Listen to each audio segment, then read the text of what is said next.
Hello students, I Deependra welcome you all to magnet brains IIT JEE NEET.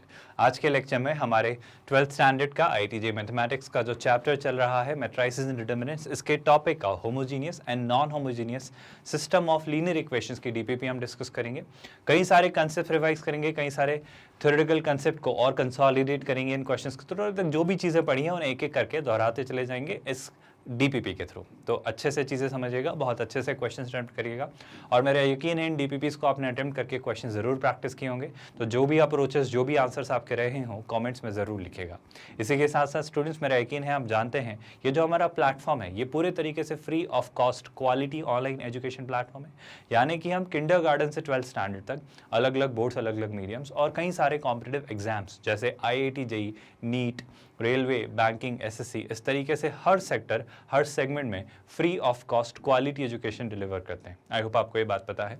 यानी कि अगर आप हमारे प्लेटफॉर्म पर आएँ तो आपको कोई सब्सक्रिप्शन बेस्ड मॉडल नहीं परचेज करना है, कोई हिडन चार्जेस नहीं है, कोई हिडन कॉस्ट नहीं है, कहीं से कहीं तक कोई ट्रायल वर्जन या पेड वर्जन जैसा मॉडल नहीं है। मतलब पूरा प्रोग्राम, पूरा कोर्स, सब कुछ at absolutely zero cost. With that student, सबसे पहले ये समझते हैं कि आज के लेक्चर में हम IIT JEE कोर्स मॉड्यूल में बताना चाहूँगा कि आपको क्या क्या चीज़ें डिलीवर करते हैं। हम ये इंश्योर करते हैं स्टूडेंट्स कि हम हर एक टॉपिक पर बहुत ही डिटेल्ड कॉम्प्रहेंसिव एक्सप्लेनेशन वीडियोस बनाएं जिनमें कई सारे इलस्ट्रेशन और एग्जाम्पल्स रखें ताकि न्यूमेरिकल्स के थ्रू उस कंसेप्ट की कंसेप्चुअल एप्लीकेबिलिटी आपको डेवलप करवा पाएँ।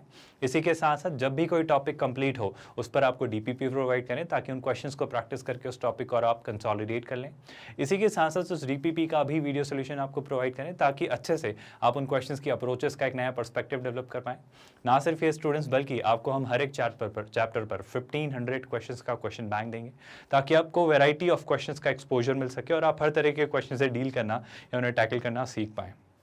इसी के साथ साथ स्टूडेंट्स, आप हमसे अपने डाउट्स भी क्लियर करवा सकते हैं। इस वीडियो के डिस्क्रिप्शन में आपको एक लिंक दिखाई देगा, आस्क योर डाउट, वहां क्लिक करिए और अपने डाउट्स हमें फॉरवर्ड करिए, हम वो भी आपको रिजॉल्व कर देंगे। ना सिर्फ ये, बल्कि ऑफ कोर्स आपको आने वाले वक्त में हम पास्ट ईयर्स क्वेश्चंस भी करवाएंगे। यानी JEE मेंस और JEE एडवांस में आए हुए प्रीवियस ईयर्स क्वेश्चंस भी हम डेफिनेटली डिस्कस करेंगे। ऑल्दो टॉपिक वाइज हम उन्हें यहाँ लेक्चर्स के दौरान डेफिनेटली कर रहे होते हैं, थ्योरी लेक्चर्स के दौरान। ना सिर्फ ये, बल्कि आपके कोई भी डाउट, कोई भी परेशानी, कोई भी अकेडमिक्स को अच्छे से चलाने के लिए, सुचारू रूप से चलाने के लिए जो भी हर संभव ज़रूरी चीज़ है उसको लेकर हम आपको गाइड या मोटिवेट या इंस्पायर करते रहेंगे। ना सिर्फ ये स्टूडेंट्स, बल्कि आपके चैप्टर वाइज टेस्ट भी आ चुके हैं। यानी कि हर चैप्टर पर आप अपनी टेस्ट देकर अपनी अच्छी अंडरस्टैंडिंग समझ सकते हैं कि आपकी कैसी परफॉर्मेंस है। आप अपना सेल्फ असेसमेंट या एवेल्युएशन कर एक एनालिसिस बना सकते हो कि आपको और कितना काम करना है स्पेसिफिक हर एक चैप्टर पर। इसी के साथ साथ हम वन शॉट रिवीजन भी क्रिएट करेंगे आपके लिए। यानी हर चैप्टर का एक precise, concise, to the point one shot revision जिसको देखकर आप अच्छे से अपना पूरा चैप्टर रिवाइज कर लेंगे और कॉन्फिडेंटली एग्जाम में हर क्वेश्चन को अटेम्प्ट कर पाएंगे। ना सिर्फ ये, बल्कि IIT JEE मेंस और एडवांस के आपके लिए हम मॉक टेस्ट भी लेकर आएंगे ताकि आप उन मॉक्स को देकर एक्चुअल एग्जामिनेशन हॉल में अच्छी प्रिपरेशन के साथ जाएं और अपनी स्ट्रैटेजीज बिल्ड कर चुके हों ताकि आप अपना स्कोर अच्छे से ऑप्टिमाइज कर पाएँ और एक अच्छी बेहतर रैंक या परसेंटाइल ला पाएँ। ये सारी की सारी चीज़ें स्टूडेंट्स, मैग्नेट ब्रेन्स का IIT JEE मॉड्यूल आपके लिए लेकर आता है absolutely free of cost. With that students, आज का लेक्चर शुरू करेंगे और समझेंगे कि आज के लेक्चर में क्या क्या क्वेश्चंस हैं। आई होप आप सभी ने एक क्वेश्चन अटेम्प्ट किया है, इसे समझा है, इसे देखा है। हम साथ में इसे डिस्कस करेंगे, बट पहले मैं चाहता हूँ एक बार आप ट्राई करें। Give it a try by yourself students. I hope आपने इस क्वेश्चन को अटेम्प्ट किया, ट्राई किया और इसका आंसर आप एवेलुएट कर पाए। देखते हैं क्या लिखा है और क्या करना है। बड़े ध्यान से सुनिएगा स्टूडेंट्स, बहुत मजेदार सा क्वेश्चन है। अगर मैं इस पॉलिनोमियल की डिग्री देखूं, क्योंकि सर अगर आप बहुत ध्यान से समझे तो आपको लेफ्ट हैंड साइड पर क्या दिख रहा है? सर लेफ्ट हैंड साइड पर एक डिटर्मिनेंट दिख रहा है और राइट हैंड साइड पर क्या दिख रहा है? सर राइट हैंड साइड पर एक पॉलिनोमियल दिख रहा है। ऑफ कोर्स जब आप इसे एक्सपांड करेंगे तो एक पॉलिनोमियल बनना तय है। ऑफ कोर्स एक पॉलिनोमियल बनना तय है, लेकिन परेशानी यह है सर कि अगर ये पॉलिनोमियल जो बनेगा इसकी डिग्री क्या होगी? सर यहाँ तो n दिख रहा है। आई होप आप पॉलिनोमियल की डिग्री समझते हो। जैसे कि अगर मैं आपके पास लिख दूं, जैसे एक होमोजीनियस इक्वेशन लिख देता हूं, तो वो कैसी? जैसे मैं लिख देता हूं x² + xy + y²। अगर मैंने आपको एक इक्वेशन ऐसे लिख के दी है तो आप इसकी डिग्री क्या कहते हो? आप कहते हैं सर डिग्री 2, ऑर्डर 2 का, डिग्री 2 का ये इक्वेशन है। क्यों? क्योंकि आप देखो वेरिएबल की पावर क्या है? 2। यहाँ भी इसकी पावर 1, इसकी पावर 1, तो वेरिएबल्स की पावर्स को ऐड कर दिया जाए तो कितना हो जा रहा है? 2। और यहाँ भी पावर कितनी है? 2। तो क्या आप बात समझ पा रहे हो? सर यहाँ पे हर टर्म की पावर कितनी है? 2। इसी तरीके से अगर मैं थोड़ी देर के लिए लेफ्ट हैंड साइड को भूल कर राइट हैंड साइड को थोड़ा मेटिकुलसली ऑब्जर्व करूं तो मेरा कहना बस इतना सा है आपसे कि सर आप ध्यान से देखो, जरा आप ध्यान से देखो। सर क्या होगा? ये y z से मल्टीप्लाई होगा, बस एक टर्म की मैं बात कर रहा हूँ। फिर वो y और z इस x से मल्टीप्लाई होंगे तो आपको 3 टर्म्स मिल जाएंगे, है ना। और फिर वो किसी ना किसी से डिवाइड हो रहे होंगे। बस मैं एक रैंडम सा ऑपरेशन देख रहा हूँ, ऐसा बहुत बार हो रहा होगा, बहुत सारी टर्म्स में हो रहा होगा, बट एक छोटा सा जो मैं आइडिया लेना चाहूँ तो क्या दिख रहा होगा सर, y z और फिर x मल्टीप्लाई होकर वो x से डिवाइड हो रहा होगा, तो x से x कैंसिल हो जाएगा तो बचेगा क्या y z। यानी अगर आप पावर्स देखें तो इसकी जो डिग्री आपको मिल रही है वो क्या मिल रही है सर, वो डिग्री आपको मिल रही है 2। यानी राइट हैंड साइड पर जो पॉलिनोमियल बनेगा उसकी जो हर टर्म जो आपको मिलती चली जाएगी उसकी डिग्री क्या होगी 2। उसमें कितने वेरिएबल्स का प्रोडक्ट हो रहा होगा, उसमें 2 वेरिएबल्स का प्रोडक्ट हो रहा होगा। क्या बात आपको समझ आई सर? अगर राइट हैंड साइड पर जो पॉलिनोमियल मिल रहा है, जो होमोजेनियस इक्वेशन हमें मिल रही है, उसका अगर वैल्यू जो है, उसकी डिग्री जो है वो 2 है, तो लेफ्ट हैंड साइड के बारे में आपका क्या ख्याल है? अब बड़ी सिंपल सी बात याद करो स्टूडेंट्स, हमने बहुत डिटेल में पढ़ा था। जैसे याद करो हमने ऐसी कुछ बातें की थी, अगर मैं एक मैट्रिक्स के, मैं 3x3 ऑर्डर के ही मैट्रिक्स के डिटर्मिनेंट की बात करूं, जैसे सर यहाँ लिखी हुई होती थी टर्म्स ABC, फिर लिखा हुआ होता था DVF DEF, फिर लिखा होता था GHI, तो इसके एक्सपांशन में टर्म्स कैसी दिख रही होती थी? आप याद करो स्टूडेंट्स, इसके एक्सपांशन में जो टर्म्स दिख रही होती थी वो कुछ ऐसी दिख रही होती थी कि आप हर जो एलिमेंट चुन रहे होते थे वो एक यूनिक रो और यूनिक कॉलम से चुन रहे होते थे, तो 3 एलिमेंट्स के प्रोडक्ट का आप सम कर रहे होते थे या डिवीजन या डिफरेंस ले रहे होते थे।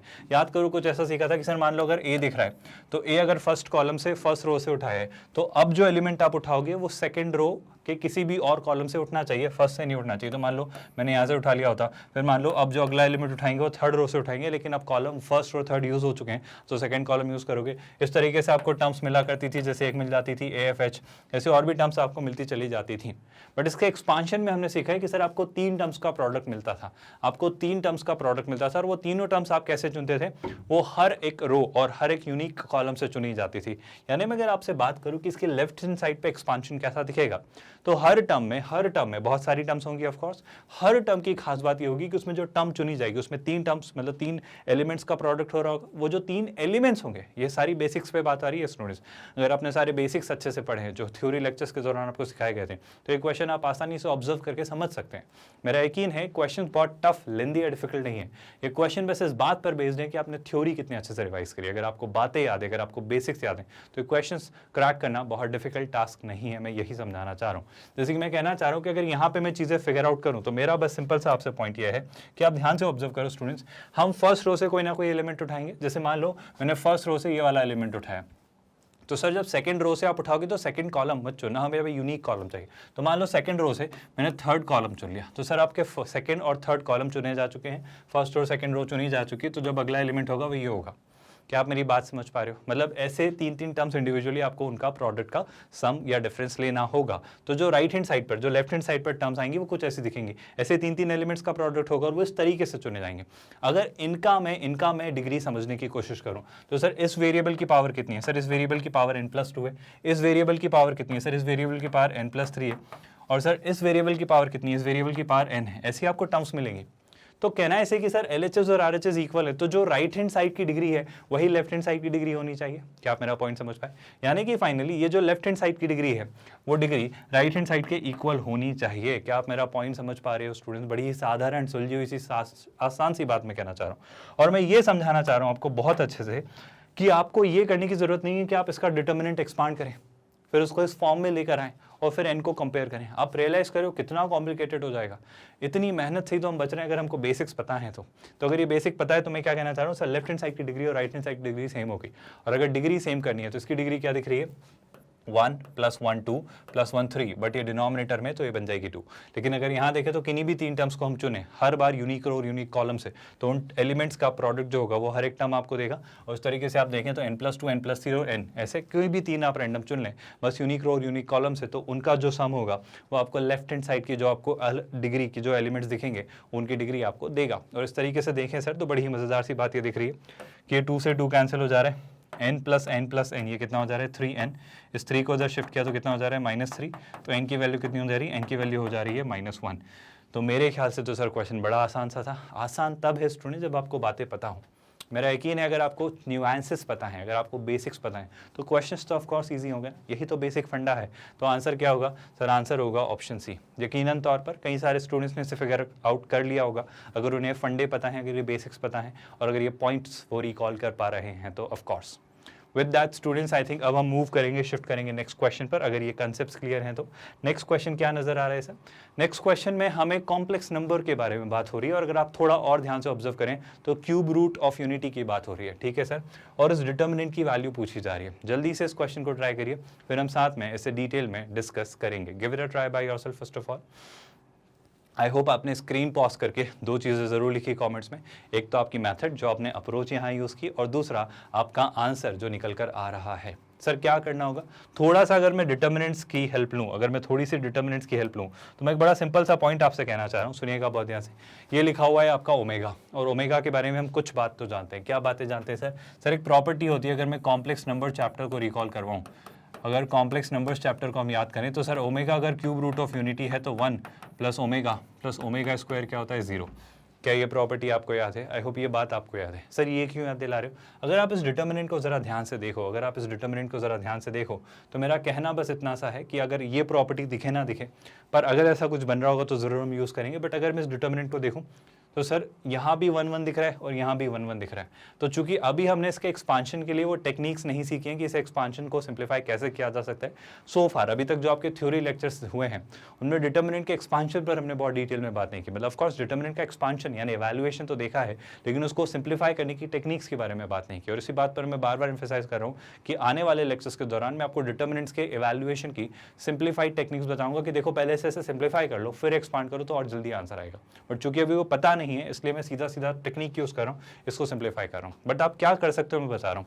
जो आपने एलिमेंट्री रो ऑपरेशंस पढ़े ना स्टूडेंट्स, एलिमेंट्री कॉलम ऑपरेशंस जो आपने पढ़े हैं मैट्रिसेस के इवैल्यूएशन के वक्त या मैट्रिसेस के कंपैरिजन के वक्त, वैसे ही कुछ ऑपरेशंस, वैसे ही कुछ और थोड़े उनके एक्सटेंडेड वर्जन्स ऑफ कोर्स आप डिटर्मिनेंट्स पर भी अप्लाई कर सकते हैं। और डिटर्मिनेंट्स अपनी वैल्यू चेंज नहीं करते हैं अगर आप वैसा करते हैं तो। मैं जो कह रहा हूँ वो बात थोड़ी सी और अच्छे से समझाता हूँ। जैसे मान लो यहाँ पे अगर मैं देखूँ इस डिटर्मिनेंट को मैं एक्सपांड करने का एक तरीका बताता हूँ। थोड़े आने वाले लेक्चर्स को देखकर आप इस एक्सपांशन की टेक्निक को और इजीली समझ पाएंगे।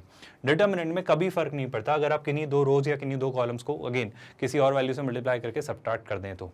इसका क्या मतलब, मैं कहना चाह रहा हूँ कि मान लो सर मैं एक छोटा सा काम ये करता हूँ, क्या मैं सेकंड रो में से थर्ड रो को सबट्रैक्ट कर सकता हूँ? देखो मैं क्या कहना चाह रहा हूँ, मैं दो elementary operations, I am really sorry मैंने रो बोल रहा हूँ, वो कॉलम्स पे मैं बात कर रहा हूँ, तो आप रो पर भी कर सकते हो, कोई फर्क नहीं पड़ता, लेकिन मैं कॉलम पे कर ले रहा हूँ। मैं क्या करना चाह रहा हूँ वो सुनिएगा बहुत ध्यान से। सर मैं एक छोटा सा काम ही करना चाह रहा हूँ कि मैं कॉलम टू को कॉलम 1 में से सबट्रैक्ट कर रहा हूँ। आई होप ये बात आपको बहुत ज़्यादा बॉदर नहीं करती है। और सर एक और छोटा सा ऑपरेशन हम परफॉर्म कर लेते हैं कि मैं कॉलम 3 पर कॉलम 1 माइनस कॉलम 3 कर लेता हूँ। आई होप ये बातें आपको अच्छे से समझ आ रही है, उसमें कोई भी डाउट नहीं है। और अगर आपको ऐसा लग रहा है कि थोड़ा मैट्रिसेस का आपको रिवीजन याद है तो आप इसको ऐसे सोच लो, कि सर कॉलम 2 को कॉलम 2 माइनस कॉलम 1 कर लेता हूँ और कॉलम 3 को कॉलम 3 माइनस कॉलम 1 कर लेता हूँ। अगर मैट्रिसेस की आपको चीज़ें थोड़ी बहुत याद है तो मैं फिर से रिपीट करता हूँ ये बात कि डिटर्मिनेंट्स को एवैल्यूएट करते वक्त उनके भी कुछ ऐसे ऑपरेशंस होते हैं जिससे उसका थोड़ा सिंप्लीफिकेशन हो जाता है, उसमें नंबर ऑफ जीरोस बढ़ जाते हैं। और जैसे ही नंबर ऑफ जीरोस बढ़ जाते हैं तो एवैल्यूएशन आसान होता है। आप ये बात आपको याद है।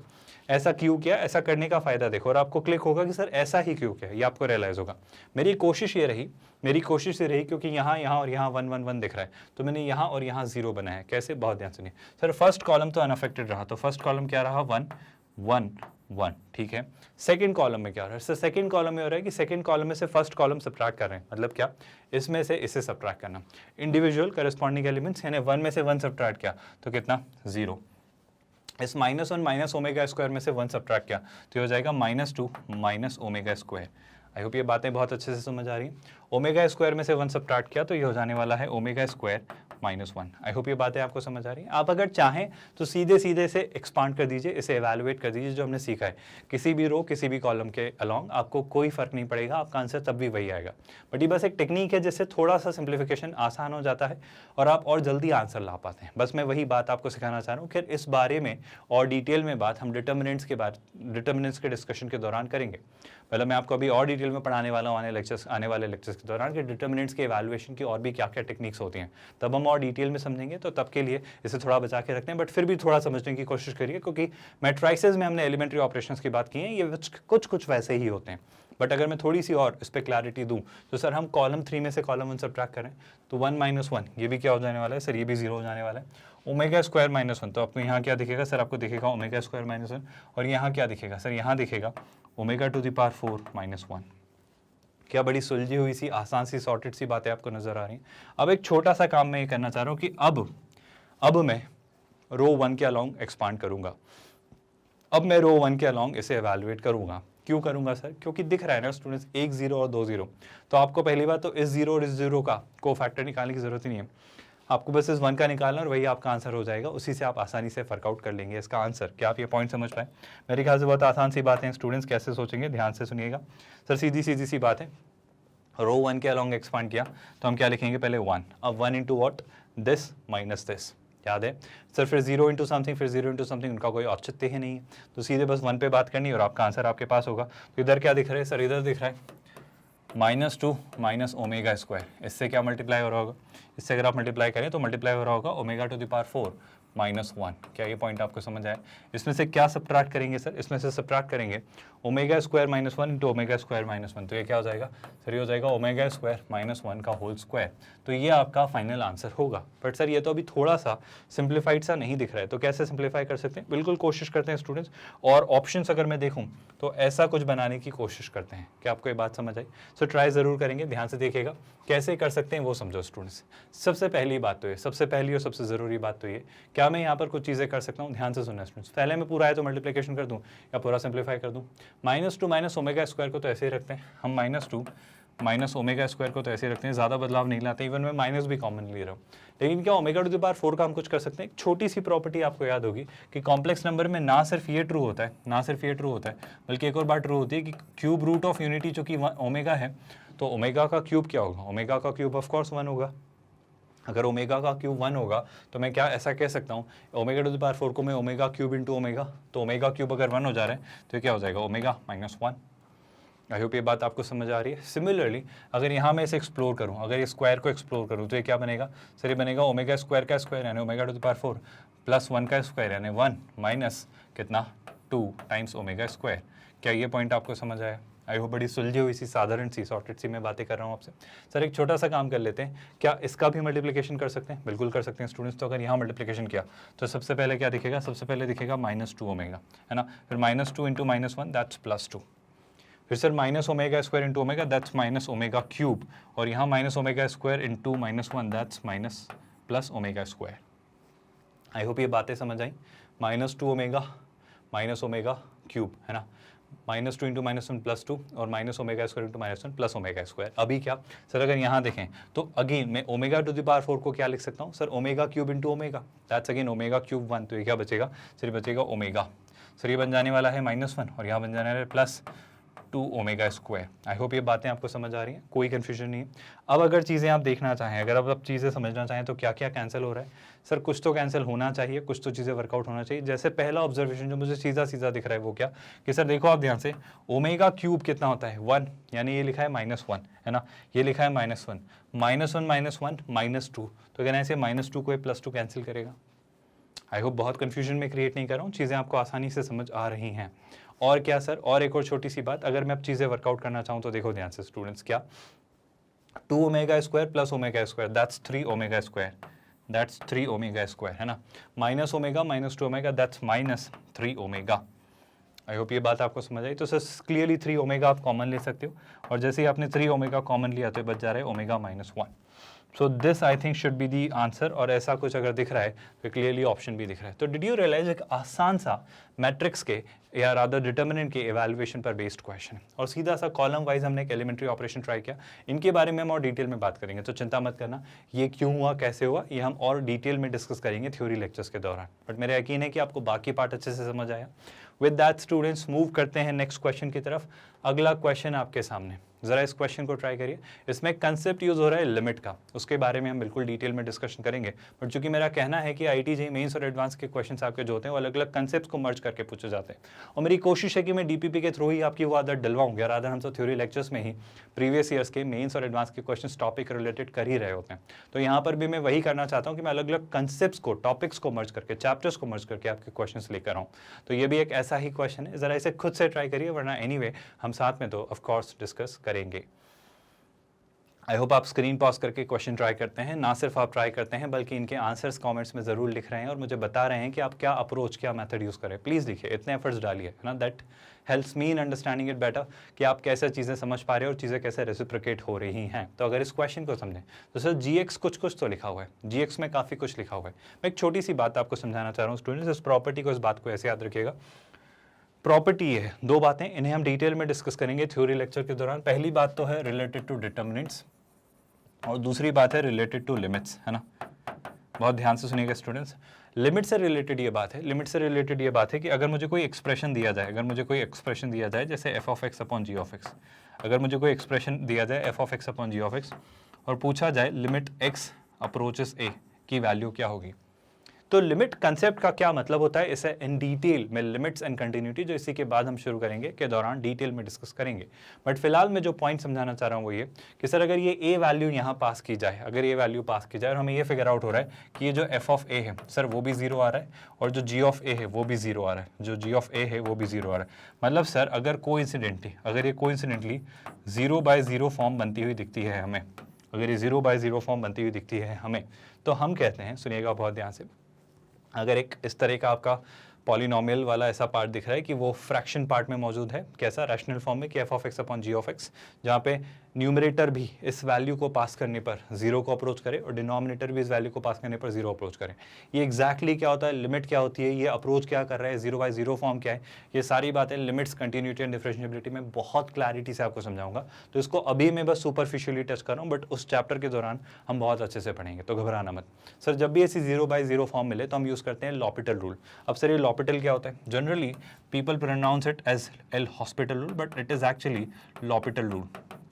लॉपिटल का मतलब है एच बेसिकली साइलेंट होता है, और लॉपिटल रूल कब यूज़ करते हैं, लॉपिटल रूल आप यूज़ करते हो जब आप लिमिट्स के क्वेश्चन यूज़ कर रहे होते हो, जब आप लिमिट्स के क्वेश्चन सॉल्व कर रहे होते हो, तो या तो आपको 0/0 या इन्फिनिटी अगर फॉर्म मिले तो आप कुछ मत करो, आप न्यूमरेटर को डिफरेंशिएट कर दो, डिनोमिनेटर को डिफरेंशिएट कर दो सेपरेटली, आइसोलेटली। मतलब आप क्या करो, आप ये करो सर कि आपकी 0/0 फॉर्म मिल रही है ना, तो न्यूमरेटर को डिफरेंशिएट कर दो आप अलग से और डिनोमिनेटर को डिफरेंशिएट कर दो आप अलग से, और फिर वो लिमिट अप्लाई करो, तो शायद आपका आंसर आ जाएगा। और जब तक ये 0/0 या इन्फिनिटी फॉर्म मिलती रहे तब तक आप लॉपिटल रूल अप्लाई कर सकते हो। मतलब अगर सर अभी भी मान लो 0/0 फॉर्म मिली तो वापस से डिफरेंशिएट कर दो, न्यूमरेटर को फिर से कर दो, डिनोमिनेटर को फिर से कर दो, इस तरीके से आपका आंसर आ जाएगा। क्या पॉइंट आपको समझ आया? बहुत डिटेल में मैंने यकीनन तौर पर अभी ये डिस्कस नहीं किया है, ये जब चैप्टर हम पढ़ेंगे लिमिट्स, कंटिन्यूटी एंड डिफरेंशिएबिलिटी, तब बहुत डिटेल में हम बात करेंगे। बट चूंकि इस क्वेश्चन में कंसेप्ट का थोड़ा यूजेस हमें दिख रहा है, इसलिए मैं इस बारे में बात कर रहा हूँ। एक और बात मुझे करनी है आपसे डिटर्मिनेंट्स को लेकर, मुझे आपसे ये बात करनी है कि अगर आपके पास एक डिटर्मिनेंट है, अगर आपके पास एक डिटर्मिनेंट है जिसमें मान लो अगर लिखा हुआ है लेट्स से ABC और यहाँ भी लिखा हुआ है लेट्स से ABC और यहाँ लिखा है लेट्स से DEF, तो सर किसी भी डिटर्मिनेंट के अंदर अगर कोइंसिडेंटली कोई भी दो रो कॉलम, एटलीस्ट कोई भी दो रो कॉलम या कोई भी दो रो अगर आइडेंटिकल होते हैं, सेम होते हैं, इसका क्या मतलब है, मान लो इसमें मैं एक ऑपरेशन परफॉर्म करता हूँ, मैं क्या ऑपरेशन परफॉर्म करता हूँ कि सर मैं रो 1 को लिख रहा हूँ रो 1 माइनस R2, अगर मैं रो 1 को लिख देता हूँ रो 1 माइनस R2, तो बताओ क्या दिखेगा सर, यही डिटर्मिनेंट हमें दिखेगा। रो 1 में क्या आ जाएगा, A minus A0, B minus B0, C minus C0, यहाँ क्या दिखेगा ABC और यहाँ क्या दिखेगा DEF। अब आप खुद सोच के बताओ इसका डिटर्मिनेंट का एक्सपांशन क्या होगा। सर इस डिटर्मिनेंट का एक्सपांशन अगर हमने किया ना, लेट्स से रो 1 के अलॉन्ग ही कर लिया, तो 0 into anything plus 0 into anything plus 0 into anything, it will give you 0। तो आप हमेशा याद रखिए, अगर किसी भी डिटर्मिनेंट के अंदर कोई भी दो रो या कोई भी दो कॉलम, एटलीस्ट इतना, ज़्यादा हो तो और अच्छी बात है, कोई भी दो रो या दो कॉलम अगर आइडेंटिकल दिखें तो आप कह दीजिएगा कि उस डिटर्मिनेंट की वैल्यू क्या होगी, 0। आई होप ये दोनों बातें आपको समझ आई। ये दोनों बातें इसलिए समझाई स्टूडेंट्स क्योंकि इस क्वेश्चन को ध्यान से देखो, इस क्वेश्चन को समझना। वो आपसे पूछ रहा है लिमिट x अप्रोचेस 0, मतलब अगर x की वैल्यू में 0 पास करता हूँ, फिलहाल आप लिमिट को ऐसे ही समझ लो, तो g of x upon x क्या होगा, क्या होगा। तो सर पहले मैं आपको बताना चाह रहा हूँ कि g ऑफ 0 क्या होगा। अगर आप g ऑफ 0 निकालें तो g ऑफ 0 मतलब क्या, जहाँ जहाँ x दिख रहा है वहाँ 0 ट्राई कर लेते हैं। तो जैसे ही g ऑफ 0 निकाला तो f of x plus a, x की वैल्यू 0 रखी तो हो जाता है f ऑफ a, है ना। फिर क्या आ जाता है, मतलब a नहीं है वो एक्चुअली अल्फा है, सो दिस इज बेसिकली अल्फा, है ना। तो ये क्या आ जा रहा है, ये आ जा रहा है f ऑफ अल्फा। फिर क्या दिख रहा है स्टूडेंट्स, यहाँ पर भी x की जगह 0 रखा तो ये आ जा रहा है f ऑफ 2 अल्फा, यहाँ भी x की जगह 0 रखा तो ये आ जा रहा है f ऑफ 3 अल्फा, ये आ जा रहा है f ऑफ 3 अल्फा। क्या है पॉइंट आपको समझ आया। फिर अगर सेकंड रो को देखें तो सर सेकंड रो में भी f of alpha, F of 2 alpha और एफ ऑफ 3 अल्फा आ जा रहा है। क्या ये पॉइंट आपको समझ आए? लेकिन अगर आप थर्ड रो को देखें तो वो सर है एफ डैश अल्फा, फिर ये क्या लिखी हुई है एफ डैश 2 अल्फा। खैर ये लिखने की ज़रूरत नहीं है, आपको कुछ बात ऑब्जर्व करने में आई होगी। और आपका थर्ड एलिमेंट है एफ डैश 3 अल्फा। जो बात मैं आपसे कहना चाह रहा हूँ वो ये कि अगर आप थोड़ा सा ध्यान से देखो स्टूडेंट्स, तो वही बात वापस दोहराई गई कि सर इसकी फर्स्ट रो और सेकेंड रो आइडेंटिकल है। F alpha F alpha, F two alpha F two alpha, F three alpha F three alpha. किसकी? जी ऑफ जीरो की। किसकी? जी ऑफ जीरो की, क्योंकि हमने एक्स की जगह क्या ट्राई किया? जीरो। सर जैसे ही ऐसा किया तो हमें क्या मिला? सर हमें ये मिला, बहुत ध्यान से सुनना स्टूडेंट्स, हमें ये मिला कि जी ऑफ जीरो क्या आ गया? जी ऑफ जीरो आज गया जीरो। तो क्योंकि सर इसकी दो रोज आइडेंटिकल हैं तो जी ऑफ जीरो की वैल्यू क्या मिली? जीरो। और सर अगर एक्स की वैल्यू जीरो रिप्लेस करते तो वो तो जीरो ही होती है, एक्स की वैल्यू जीरो रिप्लेस करती है तो वो तो जीरो ही होती है। इसका ये मतलब निकला स्टूडेंट्स, इसका ये मतलब निकला कि limit x tends to zero, कौन? G of x upon x जो आया वो आया 0/0। ये एग्जैक्टली क्या होता है, इसका क्या मतलब होता है, इसकी हम बात करेंगे limits, continuity and differentiability chapter के दौरान। तो सर अगर ये हमें मिला 0/0 फॉर्म तो हम क्या यूज़ करेंगे? हम यूज़ करेंगे लॉपिटल रूल। अब लॉपिटल रूल क्या कहता है स्टूडेंट्स? लॉपिटल रूल बड़ा ही मज़ेदार सा रूल है। लॉपिटल रूल कहता है कि न्यूमरेटर को अलग से डिफरेंशिएट करिए, डिनोमिनेटर को अलग से डिफरेंशिएट करिए। तो पहले आप जी ऑफ एक्स को डिफरेंशिएट कर लीजिए स्टूडेंट्स। तो आप लिमिट तो वही लगाओगे, लिमिट क्या लगानी है? वही एक्स अप्रोचेस जीरो, लेकिन न्यूमरेटर को डिफरेंशिएट करेंगे तो हम डिफरेंशिएशन को याद है स्टूडेंट जी डैश एक्स से डिनोट करते हैं। फर्स्ट डेरिवेटिव जी डैश एक्स, सेकंड डेरिवेटिव जी डबल डैश एक्स, और ऐसे फर्दर आप इन डेरिवेटिव्स को डिनोट करते चले जाते हो। और एक्स का differentiation I hope I need not tell you क्या हो जाने वाला है? 1। तो बेसिकली इस क्वेश्चन में आपको फाइनली जो बॉयल डाउन करके क्वेश्चन बनता है वो ये कि आपको निकालना है जी डैश एक्स कब? जब एक्स जो है किसको अप्रोच कर रहा है? जीरो को। क्या ये बात आपको समझ आई? आई होप इसमें कोई डाउट नहीं है। अगर इतनी बातें समझ आई हैं तो एक छोटी सी बात और मैं कहना चाह रहा हूँ, सुनिएगा बहुत ध्यान से फोकस करिए स्टूडेंट्स। अगर मान लो आपके पास एक डिटर्मिनेंट है ए, है ना, जैसे मैं डिटर्मिनेंट को कह देता हूँ थोड़ी देर के लिए एफ ऑफ एक्स, और ये डिटर्मिनेंट में कुछ वैल्यूज लिखी हुई हैं। कैसे लिखी हुई हैं स्टूडेंट? जैसे यहाँ लिखा है एक्स स्क्वायर, यहाँ लिखा है 3x, यहाँ लिखा है 3 और यहाँ लिखा है let's say x cube.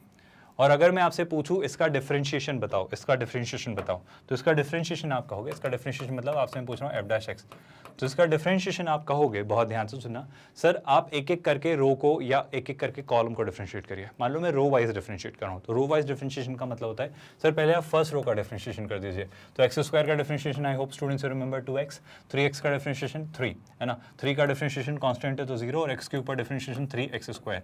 I am really sorry, पहले आप रो 1 का करेंगे, पहले आप सिर्फ रो 1 का करेंगे, तो ये हो जाने वाला है 2x, ये हो जाने वाला है 3, और सेकंड रो इंटैक्ट रहेगी, सेकंड रो अनअफेक्टेड रहेगी। फिर आप इसमें करेंगे प्लस, फिर आप इसमें क्या प्लस करेंगे?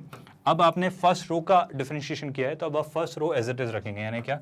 आप इसे लिखेंगे एक्स स्क्वायर और यहाँ लिख देंगे 3x, और अब आप करेंगे सेकंड रो का डिफरेंशिएशन, तो वो क्या आ जाएगा? 3 का डिफरेंशिएशन 0 और एक्स क्यूब का डिफरेंशिएशन 3x स्क्वायर। तो इस तरीके से आप इसका डिफरेंशिएशन लिखेंगे। अगर 3/3 का होता तो 3 बार कर रहे होते, मतलब 3 टर्म्स, एक और मैट्रिक्स आ जाता। बेशक ये बात आपको याद रखनी होगी, ये बाय द वे मैट्रिक्स नहीं है, ये क्या है आपका? ये है आपका एक डिटर्मिनेंट। तो ये डिटर्मिनेंट के डिफरेंशिएशन की मैं बात करूँ। I am really sorry for this confusion students, this is basically a determinant और बेसिकली अ स्क्वायर मैट्रिक्स, अगर आप इसको ऐसे समझना चाहें तो this was clearly a square determinant और basically a determinant of order 2। मैं कहना चाह रहा हूँ अगर 3 का होता तो आप चाहें तो आप कॉलम वाइज भी कर सकते हो, मतलब पहले सर फर्स्ट कॉलम को कर दिया होता, सेकंड को अनअफेक्टेड रखा होता, फिर प्लस करके फर्स्ट कॉलम को अनअफेक्टेड रखते और सेकंड को लिख देते। आप इस तरीके से भी कर सकते थे। तो आई थिंक अब आप काफ़ी क्लोज है इस बात को निकालने कि आपको जी डैश एक्स निकालना है और एक्स की जगह 0 रखना है, आपका आंसर आ जाएगा। जल्दी से ट्राई करिए, फिर हम साथ में डिस्कस करेंगे। अगर अब आप वैल्यू ट्राई करते हैं स्टूडेंट्स, अब आप जी डैश एक्स निकालते हैं तो कैसे निकालेंगे सर हम इसे एवेलुएट करने वाले हैं। मेरा कहना सीधा सा है स्टूडेंट्स, बड़ी साधारण सी बात मैं कह रहा हूँ कि हम जब जी डैश एक्स निकालेंगे, तो सोच के देखो, हम रो वाइज करते हैं तो हम पहली रो का डिफरेंशिएशन करते हैं। जैसे ही मैंने पहली रो का डिफरेंशिएशन सोचा, आई होप आपको बात समझ आ रही है। आपके 3 डिटर्मिनेंट आएंगे, जब आप ये जी डैश एक्स निकालोगे तो आपका क्या आएगा? लिमिट एक्स अप्रोच 0 तो आना तय है, लेकिन इसके अंदर क्या क्या चीज़ें दिखेंगी वो समझते हैं। सर पहला जो डिटर्मिनेंट आएगा उसमें क्या होगा? सर हम पहली रो को डिफरेंशिएट करते हैं, तो F of x plus alpha, हम चेन रूल अप्लाई करेंगे स्टूडेंट्स, इस बारे में भी बात करेंगे। तो F of x plus alpha का डिफरेंशिएशन जो होगा, वो होगा F dash x plus alpha. क्या आप बात समझ पाए? फिर आप x प्लस अल्फा का डिफरेंशिएशन करेंगे, वो हो जाएगा 1। ये चेन रूल होता है स्टूडेंट्स, इस बारे में भी हम बातें करेंगे। फिर क्या हो जा रहा है? f of x plus 2 alpha, ये हो जा रहा है f of x plus 2 alpha. तो इसका जब आप डिफरेंशिएशन लिखेंगे तो होगा f dash of x plus 2 alpha, और x प्लस 2 अल्फा का डिफरेंशिएशन वापस क्या हो जाएगा 1।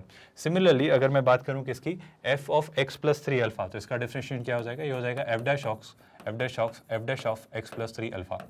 ये आपका टर्म्स दिखेंगी। And of course sir first row का किया तो second row third row unaffected रहेंगी, तो ये ऐसा कैसे ही रहेगा, क्या रहेगा सर ये रहेगा f alpha, f of 2 alpha, और ये रहेगा f ऑफ 3 अल्फा। फिर क्या सर, फिर अगर मैं थर्ड रो की बात करूं तो थर्ड रो क्या है सर, थर्ड रो है f dash of alpha, f dash of 2 alpha, और ये लिखा हुआ है f dash of 3 alpha. Sir अभी तो हमने फर्स्ट किया है, अब आप सेकंड पार्ट करोगे। सेकंड पार्ट में क्या करोगे, सेकंड पार्ट में आप जब लिखोगे तो आप first row as it is लिखोगे, first row as it is लिखोगे, मतलब f of x plus alpha, x plus 2 alpha और f of x plus 3 alpha लिखोगे। मतलब यहाँ पे लिख लोगे आप f of x plus alpha, फिर ये क्या हो जाएगा f of x plus 2 alpha, और ये हो जाएगा f of x plus 3 alpha. मेरे ख्याल से बार बार लिखने की जरूरत नहीं, बस इसे मान लेना कि ऐसा लिखा हुआ है। सर जब इनका डिफरेंशिएट करेंगे, अब हम कैसे डिफरेंशिएट करेंगे, हम सेकंड रो को डिफरेंशिएट करेंगे। तो क्या आप मेरा पॉइंट समझ पा रहे हो सर, जैसे ही सेकंड रो को डिफरेंशिएट किया तो एक्चुअली ये कांस्टेंट टर्म्स है, अल्फा अल्फा अल्फा, तो अल्फा एक कांस्टेंट है, उसने खुद बोला अल्फा एक कांस्टेंट है, तो अल्फा कांस्टेंट है तो f of alpha, f of 2 alpha, f of 3 alpha भी कांस्टेंट होगा। और कांस्टेंट वैल्यू का डिफरेंशिएशन क्या होता है सर, कांस्टेंट वैल्यू का डिफरेंशिएशन होता है, I repeat my statement, constant value का डिफरेंशिएशन होता है 0। ये दिखते ही आई होप आपको कुछ बात समझ आ रही है। और बाकी तीन वैल्यूज तो ऐसी कैसे रखते हैं, f dash alpha, f dash 2 alpha and of course f dash 3 alpha. अब सर अब क्या करेंगे, अब एक और डिटर्मिनेंट आप लिखेंगे। इस डिटर्मिनेंट में क्या होगा, इस डिटर्मिनेंट में फर्स्ट और second row as it is आएंगी, थर्ड रो का डिफरेंशिएशन होगा। तो फर्स्ट रो कैसी आएगी, f of x plus alpha, मैं लिख ही देता हूं अगर आप कंफ्यूज हो जाएं तो मैं फर्स्ट रो क्या बनेगी सर, फर्स्ट रो बनेगी f of x plus alpha, second बनेगी x प्लस 2 अल्फा, और थर्ड रो क्या बन रही होगी स्टूडेंट्स, सर थर्ड रो अगर आप देखें तो बन रही होगी f of x plus 3 alpha. क्या बात आपको समझ आ रही है, आई होप आप इससे यहाँ मर्ज नहीं कर रहे हैं, ये एक अलग पार्ट है ना। फिर क्या दिख रहा होगा स्टूडेंट्स, फिर सेकंड रो दिख रही होगी। सेकंड रो क्या है सर, सेकंड रो ये है कौन सी, f of alpha, f of 2 alpha, और ये क्या दिख रहा होगा f ऑफ 3 अल्फा।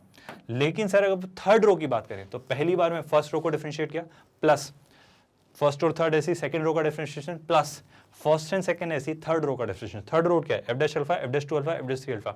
सर जब f अल्फा मतलब f डैश x निकालेंगे आप, x की जगह अल्फा रख देंगे, x की जगह 2 अल्फा रख देंगे, x की जगह 3 अल्फा रख देंगे, तो ये तीनों टर्म्स भी तो कांस्टेंट होंगी। और अगर ये तीनों टर्म्स कांस्टेंट हैं तो इसमें भी जो थर्ड रो आएगी वो क्या होगी सर, थर्ड रो आते ही वो क्या दिखेगी, क्लियरली 0 0 0। आई होप ये बात आपको समझ आ चुकी है कि सर किसी भी डिटर्मिनेंट में कोई भी एक रो या कोई भी एक कॉलम अगर सारे एलिमेंट 0 हैं तो उस डिटर्मिनेंट की वैल्यू 0 होती है।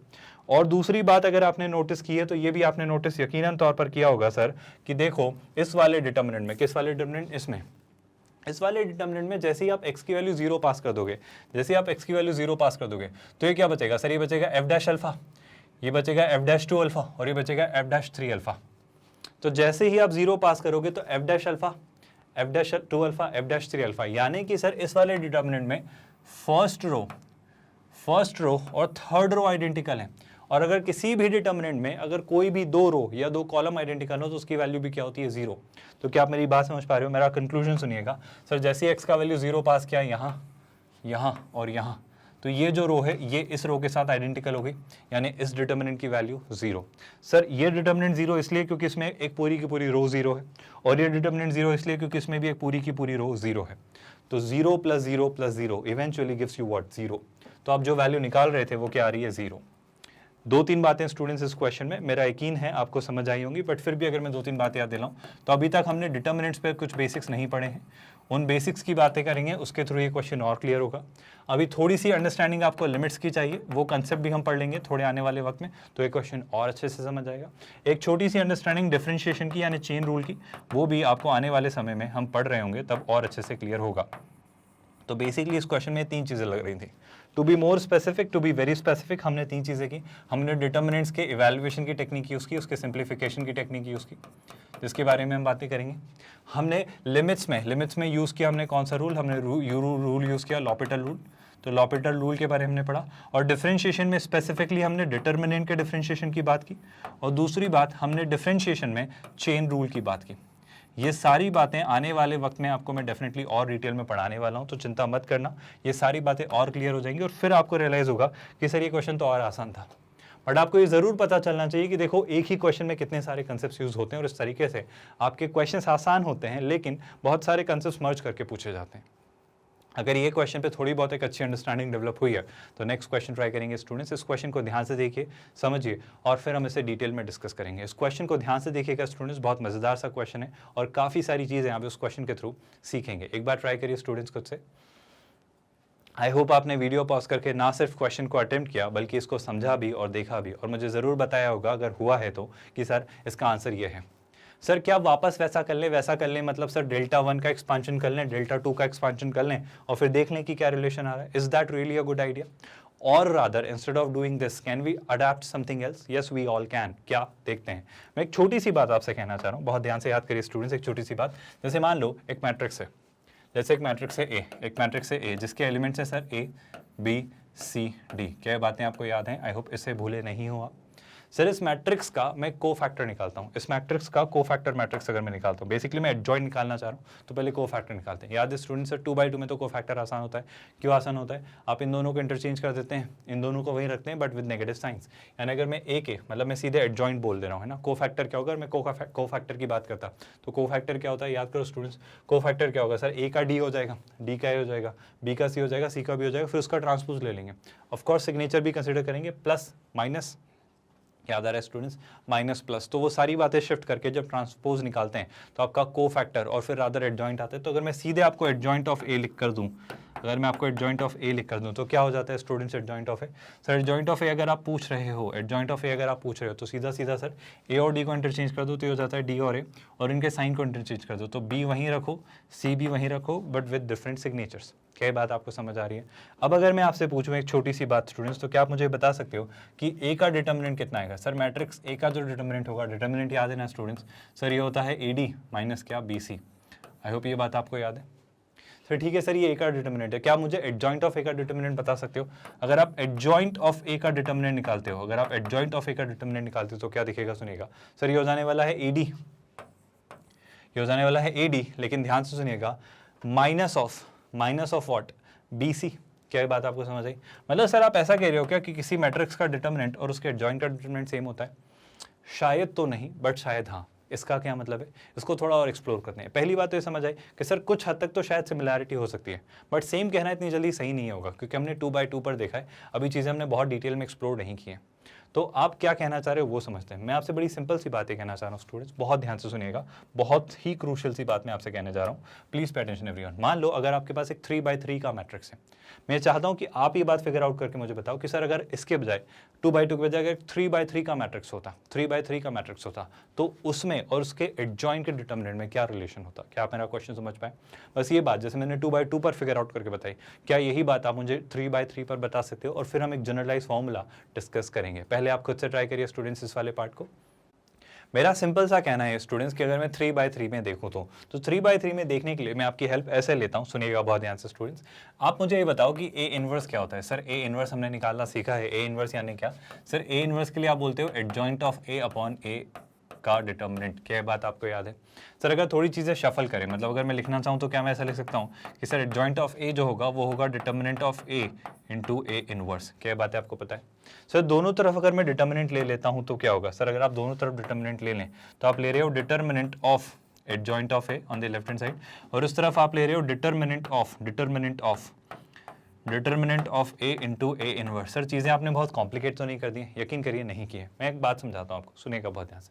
जैसे मान लो आपके पास एक डिटर्मिनेंट है, अगर आपके पास एक डिटर्मिनेंट है ना, जैसे एक्स का डिटर्मिनेंट का ऑर्डर 2 है ना, इसमें लिखे हुए हैं जैसे ए बी सी डी है ना। अब डिटर्मिनेंट थोड़े से मैट्राइसेस से अलग होते हैं। जैसे कैसे अलग होते हैं? जैसे इस कॉन्टेक्स्ट में अगर मैं समझाऊं तो सर मैं एक्स को किसी लेट से स्केलर क्वांटिटी से मल्टीप्लाई करता हूं, तो जब आप मैट्रिक्स को करते थे तो स्केलर क्वांटिटी मैट्रिक्स के हर एलिमेंट से होती थी, लेकिन अगर डिटर्मिनेंट में करोगे ना तो वो किन्हीं भी रो में या तो इंडिविजुअल डिस्ट्रीब्यूट कर दो या किसी भी कॉलम में डिस्ट्रीब्यूट कर दो, बट सारे एलिमेंट्स में डिस्ट्रीब्यूट मत करना। इसका मतलब है कि अगर आपने के से मल्टीप्लाई किया है इसको तो या तो एक किसी रो को चुन लो सर, यानी आप लिख लो के ए के बी, फिर बाकी सी और डी को मत छेड़ो, या फिर आप क्या लिख लो, या फिर आप लिख लो क्या, आप ए और बी को रहने दो, आप सेकंड रो को चुन लेते के सी और के डी, या फिर सर अगर आपको रो अच्छी नहीं लग रही है ना तो आप किसी भी कॉलम को कर देते, कॉलम मतलब लेट्स से के ए के सी और बी और डी को छोड़ देते, या फिर सर आप चाहते तो फर्स्ट कॉलम अच्छा नहीं लग रहा है तो आप फर्स्ट कॉलम को रहने दो, आप सेकंड कॉलम को कर दो। आपको ये चारों बातें जायज़ है। मतलब क्या, अगर किसी भी डिटर्मिनेंट को स्केलर क्वांटिटी से मल्टीप्लाई करने का मतलब है कि उसमें किसी भी रो या किसी भी एक कॉलम को आप मल्टीप्लाई कर दो उस स्केलर क्वांटिटी से, अनलाइक मैट्रिसेस जहाँ पे आप उसके सारे एलिमेंट्स को मल्टीप्लाई किया करते थे। ये फ़र्क है इनमें, इस बारे में भी बात करेंगे, बट फिलहाल अगर मैं समझाना चाहूँ तो क्या इससे मैं ये कह सकता हूँ, सुनिएगा बहुत ध्यान से, बहुत ध्यान से। सर अगर किसी डिटर्मिनेंट में सुनना बहुत ध्यान से, बड़ा सिंपल सा ऑब्जर्वेशन में आपसे कहना चाह रहा हूँ। सर अगर किसी डिटर्मिनेंट में ऐसा है, जैसे मान लो एक डिटर्मिनेंट है वाई के अंदर लिखा है जैसे के ए, के बी, के सी और के डी। मतलब मैं कहता हूँ सर ये डिटर्मिनेंट कैसे बना। सर पहले मान लो ये मैट्रिक्स रहा होगा, इस मैट्रिक्स के हर एलिमेंट के पास के था, इस मैट्रिक्स के हर एलिमेंट के पास के था। तो अगर मैंने इस मैट्रिक्स से के कॉमन लिया तो फर्स्ट रो से और सेकंड रो से, मतलब मैट्रिक्स से कॉमन लेते तो के आता, लेकिन अगर मैं इसका डिटर्मिनेंट लेता हूँ तो डिटर्मिनेंट क्या हो जाएगा, डिटर्मिनेंट वाई। उस केस में क्या हो जाएगा, उस केस में दिखेगा के ए, के बी और फिर क्या दिखेगा, के सी और के डी। अब अगर आपने कॉमन लिया सर, तो अब एक बहुत ज़रूरी सी बात आप नोटिस करो, बहुत ज़रूरी सी बात ये नोटिस करो सर आप, कि अब आपको के यहाँ से भी कॉमन ले सकते हो और यहाँ से भी कॉमन ले सकते हो। सर मैट्रिक्स में सब में से एक ही के कॉमन आता है, लेकिन डिटर्मिनेंट जब निकालोगे तो यहाँ से एक के अलग कॉमन आएगा, यहाँ से एक के अलग कॉमन आएगा। या फिर कॉलम वाइज देख लो तो इस कॉलम से एक के निकलेगा, इस कॉलम से एक के निकलेगा, यानी आपको क्या दिखेगा, डिटर्मिनेंट ऑफ वाई जो दिखेगा वो दिखेगा के square times determinant of this original matrix. I hope आपको बात समझ आ रही है, क्या आप मेरा पॉइंट समझ पा रहे हो। बहुत सिंपल सी बात मैं आपसे कहना चाह रहा हूँ ना, तो determinant of A B C D. मैं बड़ी सिंपल सी बात आपसे कहना चाह रहा हूँ, बहुत ध्यान से सुनना है स्टूडेंट्स। इस बात का क्या मतलब है कि सर अगर किसी मैट्रिक्स को किसी एक स्केलर क्वांटिटी से मल्टीप्लाई करें, जैसे मान लो एक रहा होगा आपका लेट्स से जेड मैट्रिक्स क्या रहा होगा, जेड मैट्रिक्स रहा होगा let's say a B C d. तो what is y is basically nothing but what, k times z. y is nothing but what, k times z। मतलब z matrix को कैसे multiply किया तो y बन गया, y क्या बन गया, के, के बी, के सी, के डी। लेकिन अब जब आपने डिटर्मिनेंट ऑफ k निकाला, डिटर्मिनेंट ऑफ y निकाला, तो वो आया k square A B C D का डिटर्मिनेंट। तो अगर डिटर्मिनेंट ऑफ y की मैं बात करूँ तो आप उसे लिखोगे के square times determinant of z।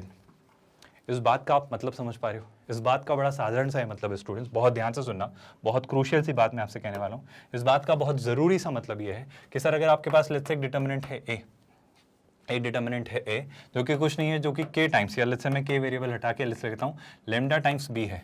Lambda of course एक स्केलर क्वांटिटी, ए और बी मैट्रिक्स है। मतलब ए क्या है सर, ए भी एक मैट्रिक्स है ना, बी आपने मैट्रिक्स था, अब आपने क्या किया, बी मैट्रिक्स को एक स्केलर क्वांटिटी से मल्टीप्लाई करो। मैट्रिक्स को क्या मतलब, उसकी सारी रो सारे कॉलम मल्टीप्लाई हुए और उससे क्या अचीव किया, एन। और ये किस ऑर्डर के हैं सर, ये स्क्वायर मैट्रिक्स हैं, दोनों मैट्रिक्स जो हैं वो स्क्वायर मैट्रिक्स हैं ऑर्डर एन के। तो ये स्क्वायर मैट्रिक्स हैं किस ऑर्डर के, ऑर्डर एन के। क्या ये बात आपको समझ आई। आई होप कोई डाउट, हेजिटेशन या कन्फ्यूजन नहीं है। अब क्या, अब बहुत ध्यान से सुनिएगा। अब ये ज़रूरी बात कि सर अगर मैं दोनों का डिटर्मिनेंट लेता हूँ, बहुत ध्यान से सुनिएगा, ये बात बहुत क्रूशियल है। अगर मैं दोनों का डिटर्मिनेंट लेता हूँ, मतलब डिटर्मिनेंट ऑफ ए, जिसे आप लिखते हो determinant of what, lambda times B.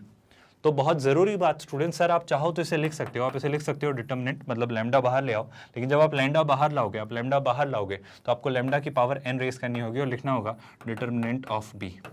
मैंने क्या कहा स्टूडेंट्स, अब बात फिर से सुनिए।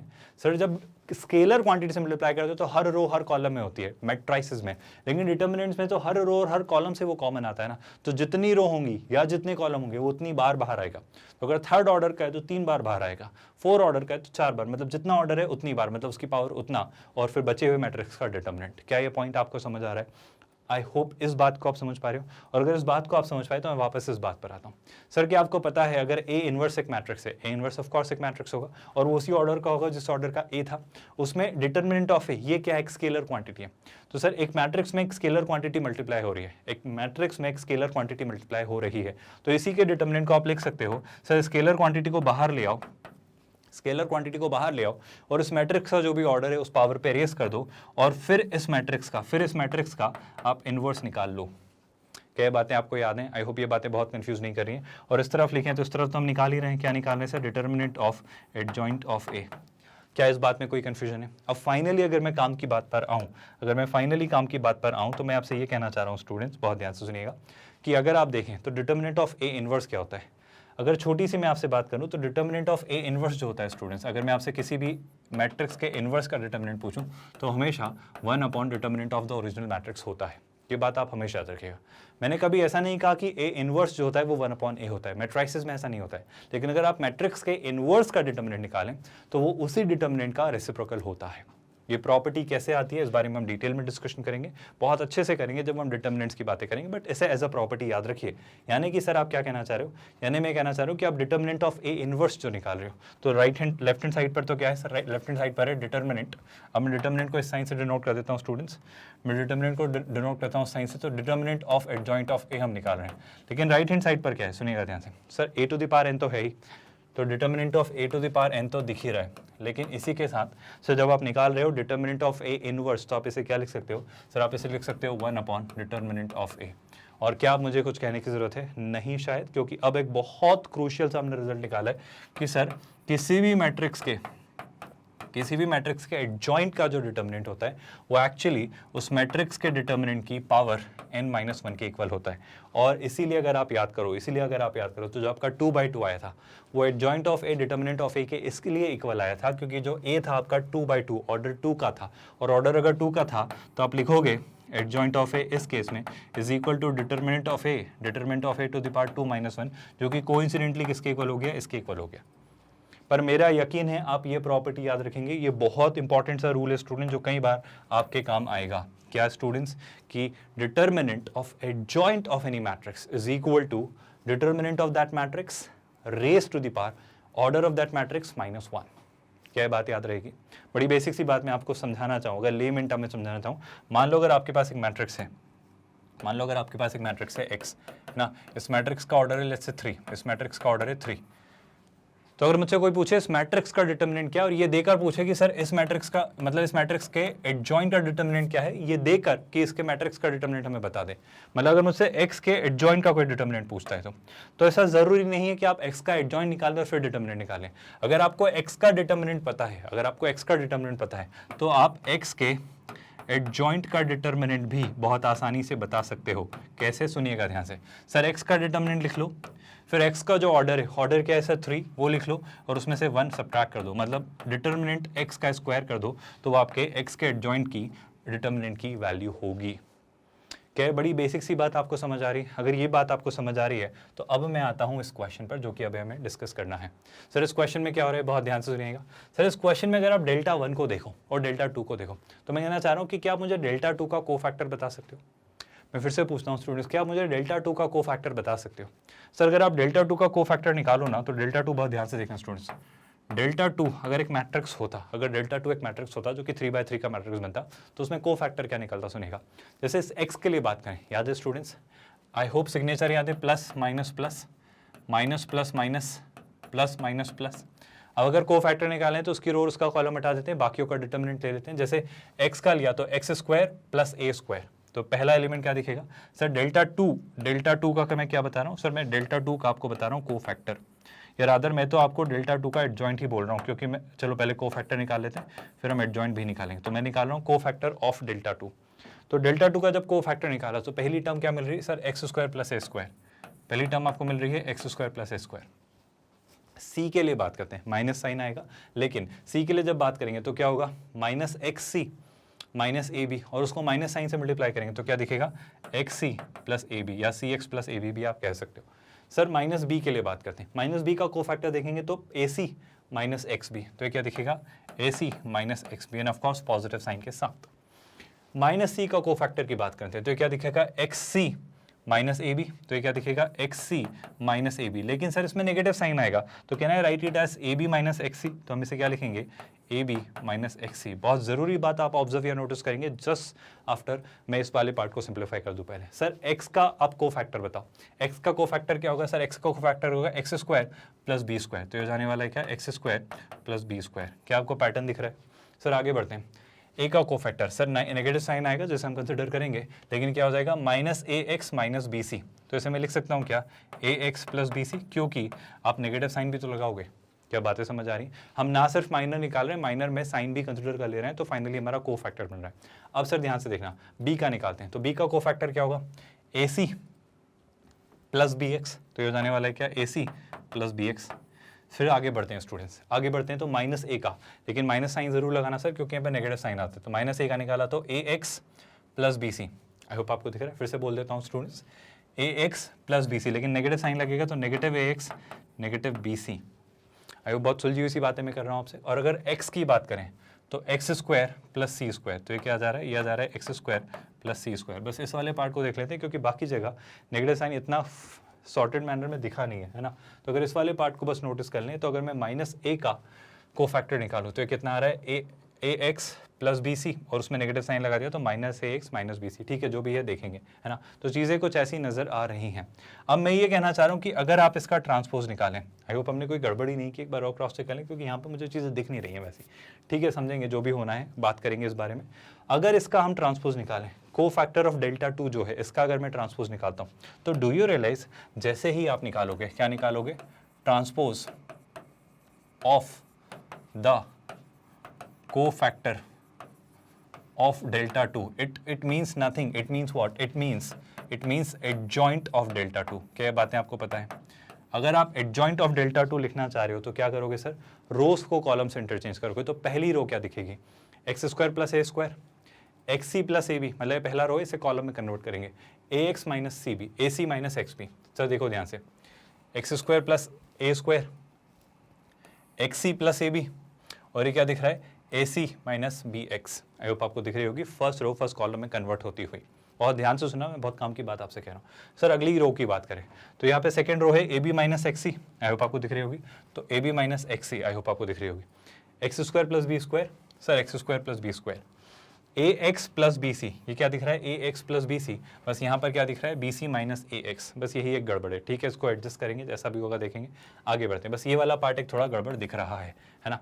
आगे बढ़ते हैं, फिर क्या दिख रहा है सर, फिर दिख रहा है a C plus B x, बहुत बढ़िया, ए सी प्लस बी एक्स दिख जा रहा है। फिर सर ए एक्स माइनस बी सी दिख रहा है, सर ये प्लस बी सी प्लस ए एक्स दिख रहा है। ठीक है सर, एक पार्ट ये वाला भी प्रॉब्लम क्रिएट कर रहा है, इस बारे में भी बात कर लेंगे।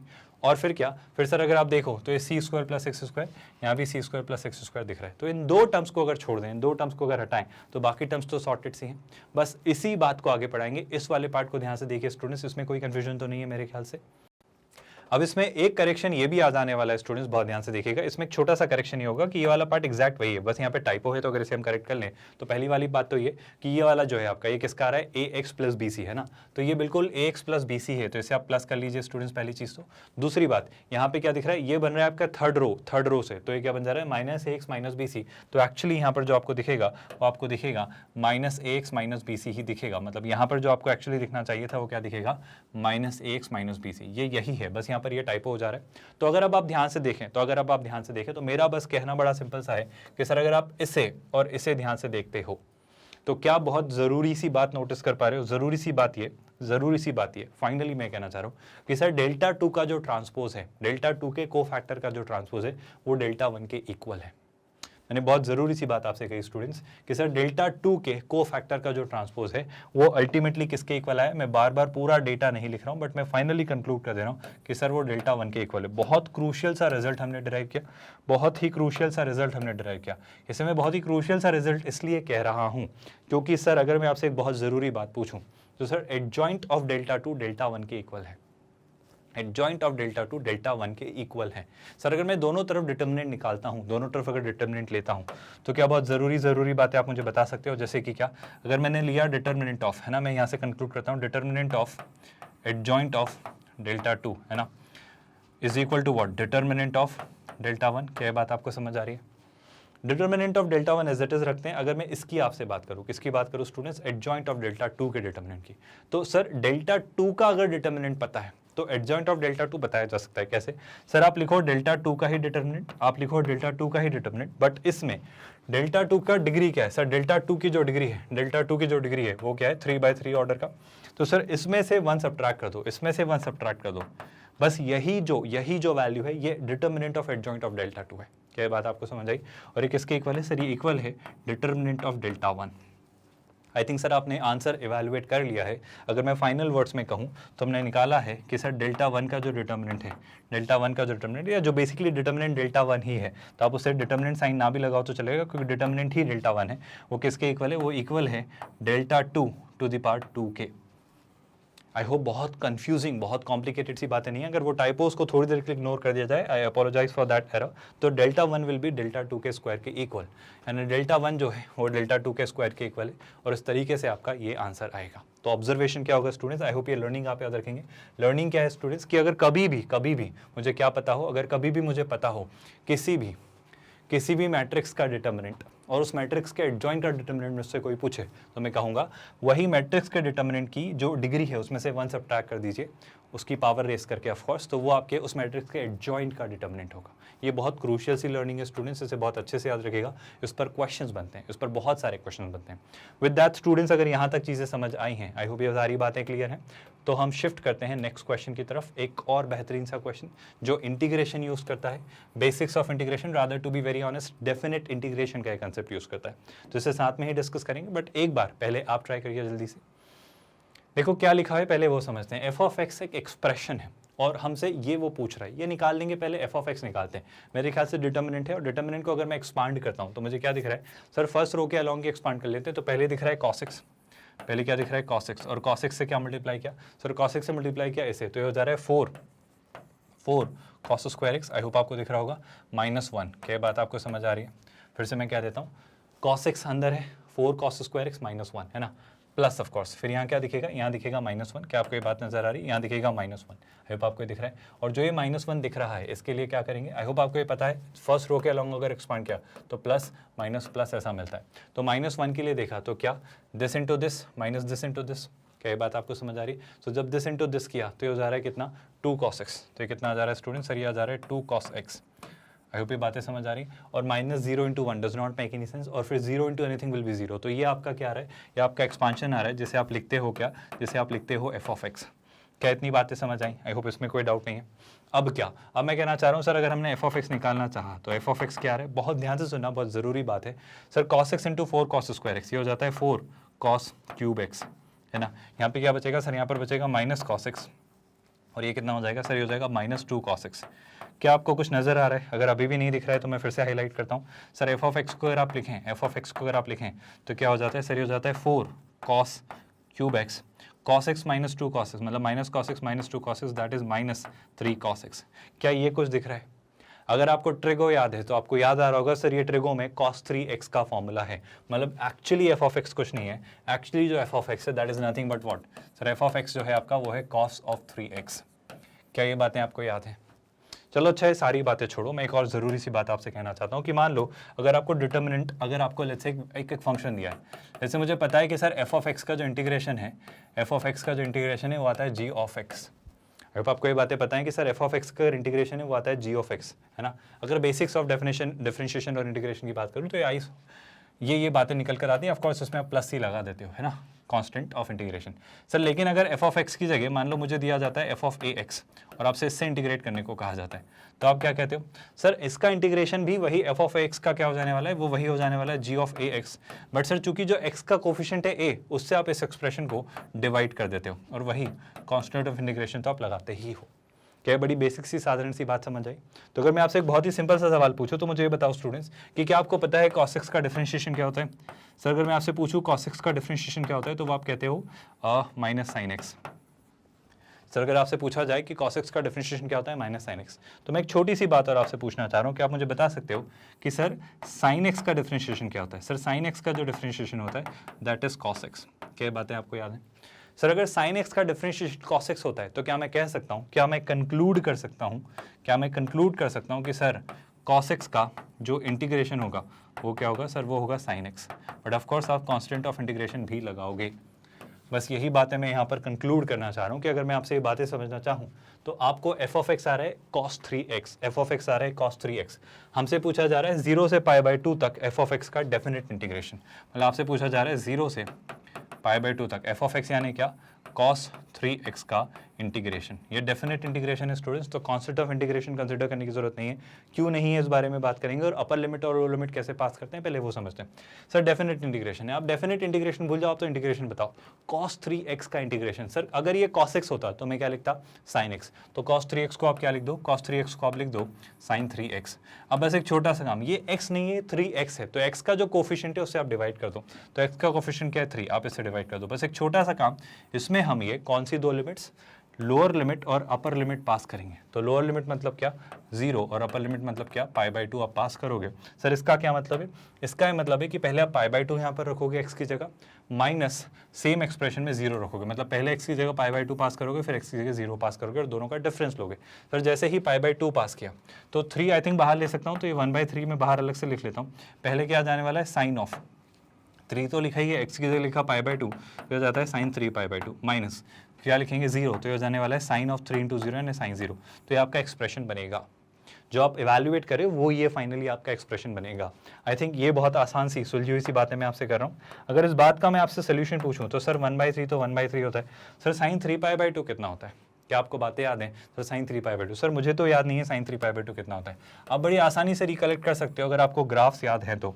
सर साइन 3π/2 बड़ी मज़ेदार सी चीज़ होगी, क्या आपको याद आ रहा है कि सर साइन का ग्राफ कुछ ऐसा चल रहा होता है, क्या आपको ये सारी बातें याद है? यानी सर अगर ये 0 होता है तो ये π/2 होता है, तो ये कितना होता है पाई, तो ये कितना होता है सर, ये होता है आई एम रियली सॉरी 3π/2, फिर ये क्या हो जाता है 2π। क्या बातें आपको याद है? ग्राफ से बहुत आसान होगा। तो 3π/2 कितना होगा सर, 3π/2 होगा -1। अगर 3π/2 होगा -1 तो कहना है से साइन 0 0 होता है, तो अंदर आ रहा है -1, है ना। -1 × 1/3 कितना हो जाएगा, -1/3। तो जो आपका आंसर होगा स्टूडेंट्स वो क्या होगा, वो होगा आपका -1/3। एक बार और क्रॉस चेक कर लेते हैं, हमने कहीं कोई गड़बड़ तो नहीं की। यह जा रहा है cos 3x, है ना, यह जा रहा है cos 3x, ये यही था 4 cos³ x -3 cos x, बिल्कुल सही। ये फॉर्मूला भी मेरे ख्याल से सही है, cos 3x का ही फॉर्मूला है। और जहाँ तक चीज़ें समझ आ रही हैं तो cos 3x का इंटीग्रेशन जो होगा वो होगा sin 3x/3। आई थिंक ये भी सही है। π/2 से 0, π/2 जब रखा तो ये हो जा रहा है 3π/2 माइनस साइन 0, तो ये हो जा रहा है 1/3, और 1/3 को जब साइन 3π/2 से मल्टीप्लाई किया तो साइन 3π/2 कितना आ जा रहा है, साइन 3π/2 ऑफकोर्स हमारा होता है -1, है ना, क्योंकि π/2 पाई 3π/2, तो -1 से जब 1/3 को मल्टीप्लाई किया तो -1/3 ही आना तय है। इसे एक बार ध्यान से देखिए, फिर हम आगे प्रोसीड करते हैं स्टूडेंट्स इसी के साथ। तो बिल्कुल बेशक सारी चीज़ें देख लेने के बाद मैं फाइनली कंक्लूड करूंगा कि इसका जो करेक्ट आंसर होगा स्टूडेंट्स वो क्या होगा, so that will be -1/3 option B. I hope यहाँ तक चीज़ें क्लियर हैं। विद दैट अब अगर हम प्रोसीड करें नेक्स्ट क्वेश्चन की तरफ, तो नेक्स्ट क्वेश्चन क्या निकल कर आता है, तो नेक्स्ट क्वेश्चन को ध्यान से देखते हैं। नेक्स्ट क्वेश्चन में सीधा सीधा सा एक डिटर्मिनेंट दिया हुआ है और वो कह रहा है कि इस डिटर्मिनेंट की वैल्यू इक्वल टू 0 है। ये जो डिटर्मिनेंट है ये इक्वल टू 0 है। तो क्या प्रेडिक्शन दिए जा सकते हैं ए, बी और सी के बारे में? सर कुछ नहीं करना है, सीधे सीधे एक्सपांड ही करेंगे तो वही मुझे ज़्यादा सही दिख रहा है। तो एक छोटा सा काम जो मैं करने वाला हूँ वो सुनिएगा बहुत ध्यान से। एक छोटा सा काम जो मैं फाइनली करने वाला हूँ, पहले तो डिटर्मिनेंट देखते हैं। ये आपका डिटर्मिनेंट है और ये इक्वल टू 0 लिखा हुआ है। तो डिटर्मिनेंट क्या लिखा है, ए b a alpha plus b, फिर b c b alpha plus c, और ये लिखा है a alpha plus b b alpha plus c इस कॉमा, मतलब थर्ड एलिमेंट जो है वो 0। तो एक छोटा सा काम मैं ये करता हूँ, सुनिएगा बहुत ध्यान से। या तो आप सीधे सीधे एक्सपांड कर दो, मेरे ख्याल से एक्सपांड करना ही आसान है, क्योंकि मैं जो सोच रहा हूँ वो ये सोच रहा हूँ कि अगर मैं ऐसा करूँ कि अगर मैं इसे अल्फा से मल्टीप्लाई करके इसमें ऐड करके कहीं अपडेट करूँ तो देखो क्या बन जाएगा, ए अल्फा प्लस बी, तो वो भी इसके जैसा बन जाएगा, फिर ये भी क्या बन जाएगा उसके जैसा, है ना। मतलब मैं जो करने वाला हूँ वो सुनना है स्टूडेंट्स, मैं क्या करने वाला हूँ, मैं लेट्स से कॉलम 1 पर एक ऑपरेशन परफॉर्म करता हूँ। बहुत ध्यान से सुना, बहुत मज़ेदार सी बात करने वाला हूँ। मैं कॉलम 1 पर क्या करने वाला हूँ वो बहुत ध्यान सुनना। सर कॉलम 1 पे मैं अल्फा को कॉलम 1 से मल्टीप्लाई कर रहा हूँ, मैं कॉलम 1 को अल्फा से मल्टीप्लाई कर रहा हूँ, फिर उसमें मैं कॉलम 2 ऐड कर दे रहा हूँ और उसमें से मैं कॉलम 3 सब्ट्रैक्ट कर दे रहा हूँ। ऐसा क्यों किया और ऐसा आपको भी दिखने लगेगा over a period of time कि सर ऐसा आप क्यों कर लेते हो और कैसे कर लेते हो, हमें तो समझ नहीं आ रहा है। आपको आएगा स्टूडेंट्स, बहुत ध्यान से देखना। ऐसा का ऐसा काम आप रो के ऊपर भी कर सकते थे, कुछ नहीं बिगड़ेगा। सुनिएगा ध्यान से, कॉलम 1 में क्या क्या है सुनिएगा। कॉलम 1 में, है ना, कॉलम 1 में करना है पहले तो क्या, कॉलम 1 को अल्फा से मल्टीप्लाई करना है, तो ए को अल्फा से मल्टीप्लाई किया तो क्या हो जा रहा है सर, ये हो जा रहा है ए अल्फा। फिर कॉलम 2 ऐड करना है, तो फिर क्या ऐड करना है, बी ऐड करना है, और इसमें से कॉलम 3 सब्ट्रैक्ट करना है, मतलब ए अल्फा माइनस बी कर देना है। क्या आपको रियलाइज हुआ मैंने ऐसा क्यों किया? मैंने ऐसा इसलिए किया क्योंकि ए अल्फा से ए अल्फा और बी से बी कैंसिल, तो पहली एंट्री आपकी क्या होगी सर, पहली एंट्री आपकी होगी 0। क्या आपको समझ आ रहा है कि डिटर्मिनेंट इवैल्यूएट करने के लिए आसान तरीका ये क्यों है? सिमिलरली अगर आप देखें तो ये हो जाएगा बी अल्फा प्लस सी, उसमें से बी अल्फा प्लस सी सब्ट्रैक्ट किया तो ये भी क्या हो जाने वाला है 0। लेकिन सर ध्यान रखिएगा यही काम आपको यहाँ भी करना है, तो यहाँ पर जैसे ही किया तो क्या बन जाएगा सर, ये बन जाएगा ए अल्फा का स्क्वायर प्लस बी अल्फा, है ना, plus C2 as it is add करेंगे तो इसमें बी अल्फा प्लस सी आप ऐड कर देंगे। क्या बात आपको समझ आई? Of course second row second column as it is रहेगा क्या, बी सी, और ये क्या जा रहा है बी अल्फा प्लस सी, है ना, और थर्ड कॉलम भी एज इट इज रहेगा क्या, a alpha plus b b alpha plus c, and of course 0। तो चीज़ें इस तरीके से कुछ दिखेंगे। अब मेरा तो कहना बड़ा सिंपल सा है, ये वही डिटर्मिनेंट है स्टूडेंट जिसकी वैल्यू किसके इक्वल है 0, तो इस डिटर्मिनेंट की वैल्यू उनके अकॉर्डिंग किसके इक्वल है 0 के इक्वल। अब मैं आपसे बड़ी सिंपल सी बात ये कहना चाह रहा हूँ कि आप एक काम करो, इसको कॉलम 1 के अलॉन्ग एक्सपांड कर दो। कॉलम 1 के अलॉन्ग एक्सपांड करने से क्या होगा, देखो plus minus plus, minus plus minus और प्लस माइनस प्लस, तो इसका को फैक्टर कोई फर्क नहीं पड़ता 0, इसका भी को फैक्टर कोई फर्क नहीं पड़ता 0, तो बस इसके अलॉन्ग देखना है। ये कौन सी टर्म है स्टूडेंट्स, अगर इसकी हम बात करें तो ये लिखा क्या हुआ है, ये लिखा हुआ है ए अल्फा स्क्वायर प्लस, बहुत ध्यान से देखिएगा, B alpha plus B alpha, ये कितना हो जा रहा है सर, ये हो जा रहा है 2 times B alpha plus next term क्या मिल रही है सर, नेक्स्ट टर्म है सी, तो ये तो कुछ ऐसा दिख ही रहा है ना। इसके साथ क्या मल्टीप्लाई हो रहा है उस पर बात करते हैं। इसके साथ जो एक्सप्रेशन मल्टीप्लाई होगा वो क्या होगा स्टूडेंट्स, बड़ी सिंपल सी बात है, this into this minus this into this, तो जब इसको मल्टीप्लाई किया तो हो जा रहा है B square alpha plus B C, है ना। तो ये क्या हो जा रहा है B square alpha plus B C minus, फिर क्या करेंगे स्टूडेंट्स, दिस इंटू दिस, तो ये हो जा रहा है a c alpha plus B c, ये क्या हो जा रहा है ए सी अल्फा, ये क्या हो जा रहा है a c alpha plus B c, लेकिन वो हो जाएगा माइनस साइन के कारण मल्टीप्लाई होकर माइनस। क्या बात आपको समझ आई? आई होप इसमें कोई भी डाउट किसी भी स्टेप में नहीं है। अब क्या करना है सर, इसे तो अपने पास रखते हैं जैसा है, तो ये क्या दिख रहा है, इसे एज इट इज रखते हैं ना, ए अल्फा स्क्वायर, और बाय द वे पूरा एक्सप्रेशन किसके इक्वल है, पूरा एक्सप्रेशन 0 के इक्वल है, तो a alpha square plus 2b alpha plus c, इसे तो एज इट इज रखा, इसको नहीं छेड़ा। इसको अगर ध्यान से देखें सर, तो देखो आप ध्यान से, बी सी से बी सी कैंसिल, क्या आपको नजर आ रहा है, तो जो बच जा रहा है वो क्या बच रहा है सर, वो बच रहा है बी स्क्वायर अल्फा, है ना, माइनस ए सी अल्फा। क्या बात आपको समझ आई? और एक छोटा सा काम और कर सकते हो सर, आप चाहो तो यहाँ से अल्फा भी कॉमन ले सकते हो। क्या मैं हाथों हाथ नहीं ले लूँ कॉमन? आई होप बात भी आपको परेशान नहीं करिए। तो जैसे अल्फा कॉमन लिया तो अल्फा भी यहाँ पर आ जा रहा है, and this is equal to 0। सर सारी बातें छोड़ो, आप तो बस इस बात को ध्यान से देखो सर, इससे भूल जाओ, इसे भूल जाओ, अब तो बस इसे देखो, बी स्क्वायर माइनस ए सी। अगर ये फैक्टर 0 के इक्वल हुआ, अगर ये फैक्टर 0 के इक्वल हुआ, मतलब बी स्क्वायर माइनस ए सी 0 के इक्वल हुआ, मतलब सर बी स्क्वायर ए सी के इक्वल हुआ, मतलब बी जो हुआ वो अंडर रूट ओवर ए सी के इक्वल हुआ। क्या मैं कुछ आपको याद दिलाऊं? क्या आपको एक छोटी सी बात याद है जो अपने 11th स्टैंडर्ड में सीक्वेंस एंड सीरीज चैप्टर में पढ़ी है? क्या पढ़ा है सर? सर हमने ये पढ़ा है कि अगर 3 टर्म्स मुझसे कोई कहे ए बी और सी, अगर ये जीपी में है, अगर ये 3 टर्म्स जीपी में हैं, तो जो मिडिल टर्म होती है वो ज्योमेट्रिक मीन होती है एक्सट्रीम 2 टर्म्स का, मतलब मिडिल टर्म जो होती है वो ज्योमेट्रिक मीन होती है एक्सट्रीम 2 टर्म्स का, मतलब उन दोनों टर्म्स का प्रोडक्ट की पावर का वो रूट, कौन सा रूट, जितनी वो टर्म्स है, मतलब 1/2। तो अगर बी स्क्वायर ए सी के इक्वल हो या बी अंडर रूट ए सी के इक्वल हो तो हम कहते हैं A B C G P में है। तो इस केस पे मैं कहूँगा कि A B C G P में है। आई थिंक बड़ा ही आसान सा, सुलझा हुआ सा, सॉर्टेड सा क्वेश्चन है, जिसे डायरेक्टली स्टैंडर्ड मेथड से आप इवैल्यूएट कर सकते हैं। और अगर यहाँ तक चीज़ें समझ आई हैं तो कहना है कि सर एक और क्वेश्चन ट्राई कर सकते हैं। आई होप ये क्वेश्चन में कोई भी डाउट नहीं है, एक भी स्टेप में कन्फ्यूजन नहीं है। विद दैट अब अगर हम ये क्वेश्चन समझे तो यहाँ क्या लिखा हुआ है, सुनिएगा ध्यान से। The number of values of के, ये आपका पार्ट आ रहा है होमोजीनियस वाला पार्ट, है ना, नॉन होमोजीनियस वाला पार्ट। कैसा? The number of values of k for which the system of equation has infinitely many solutions.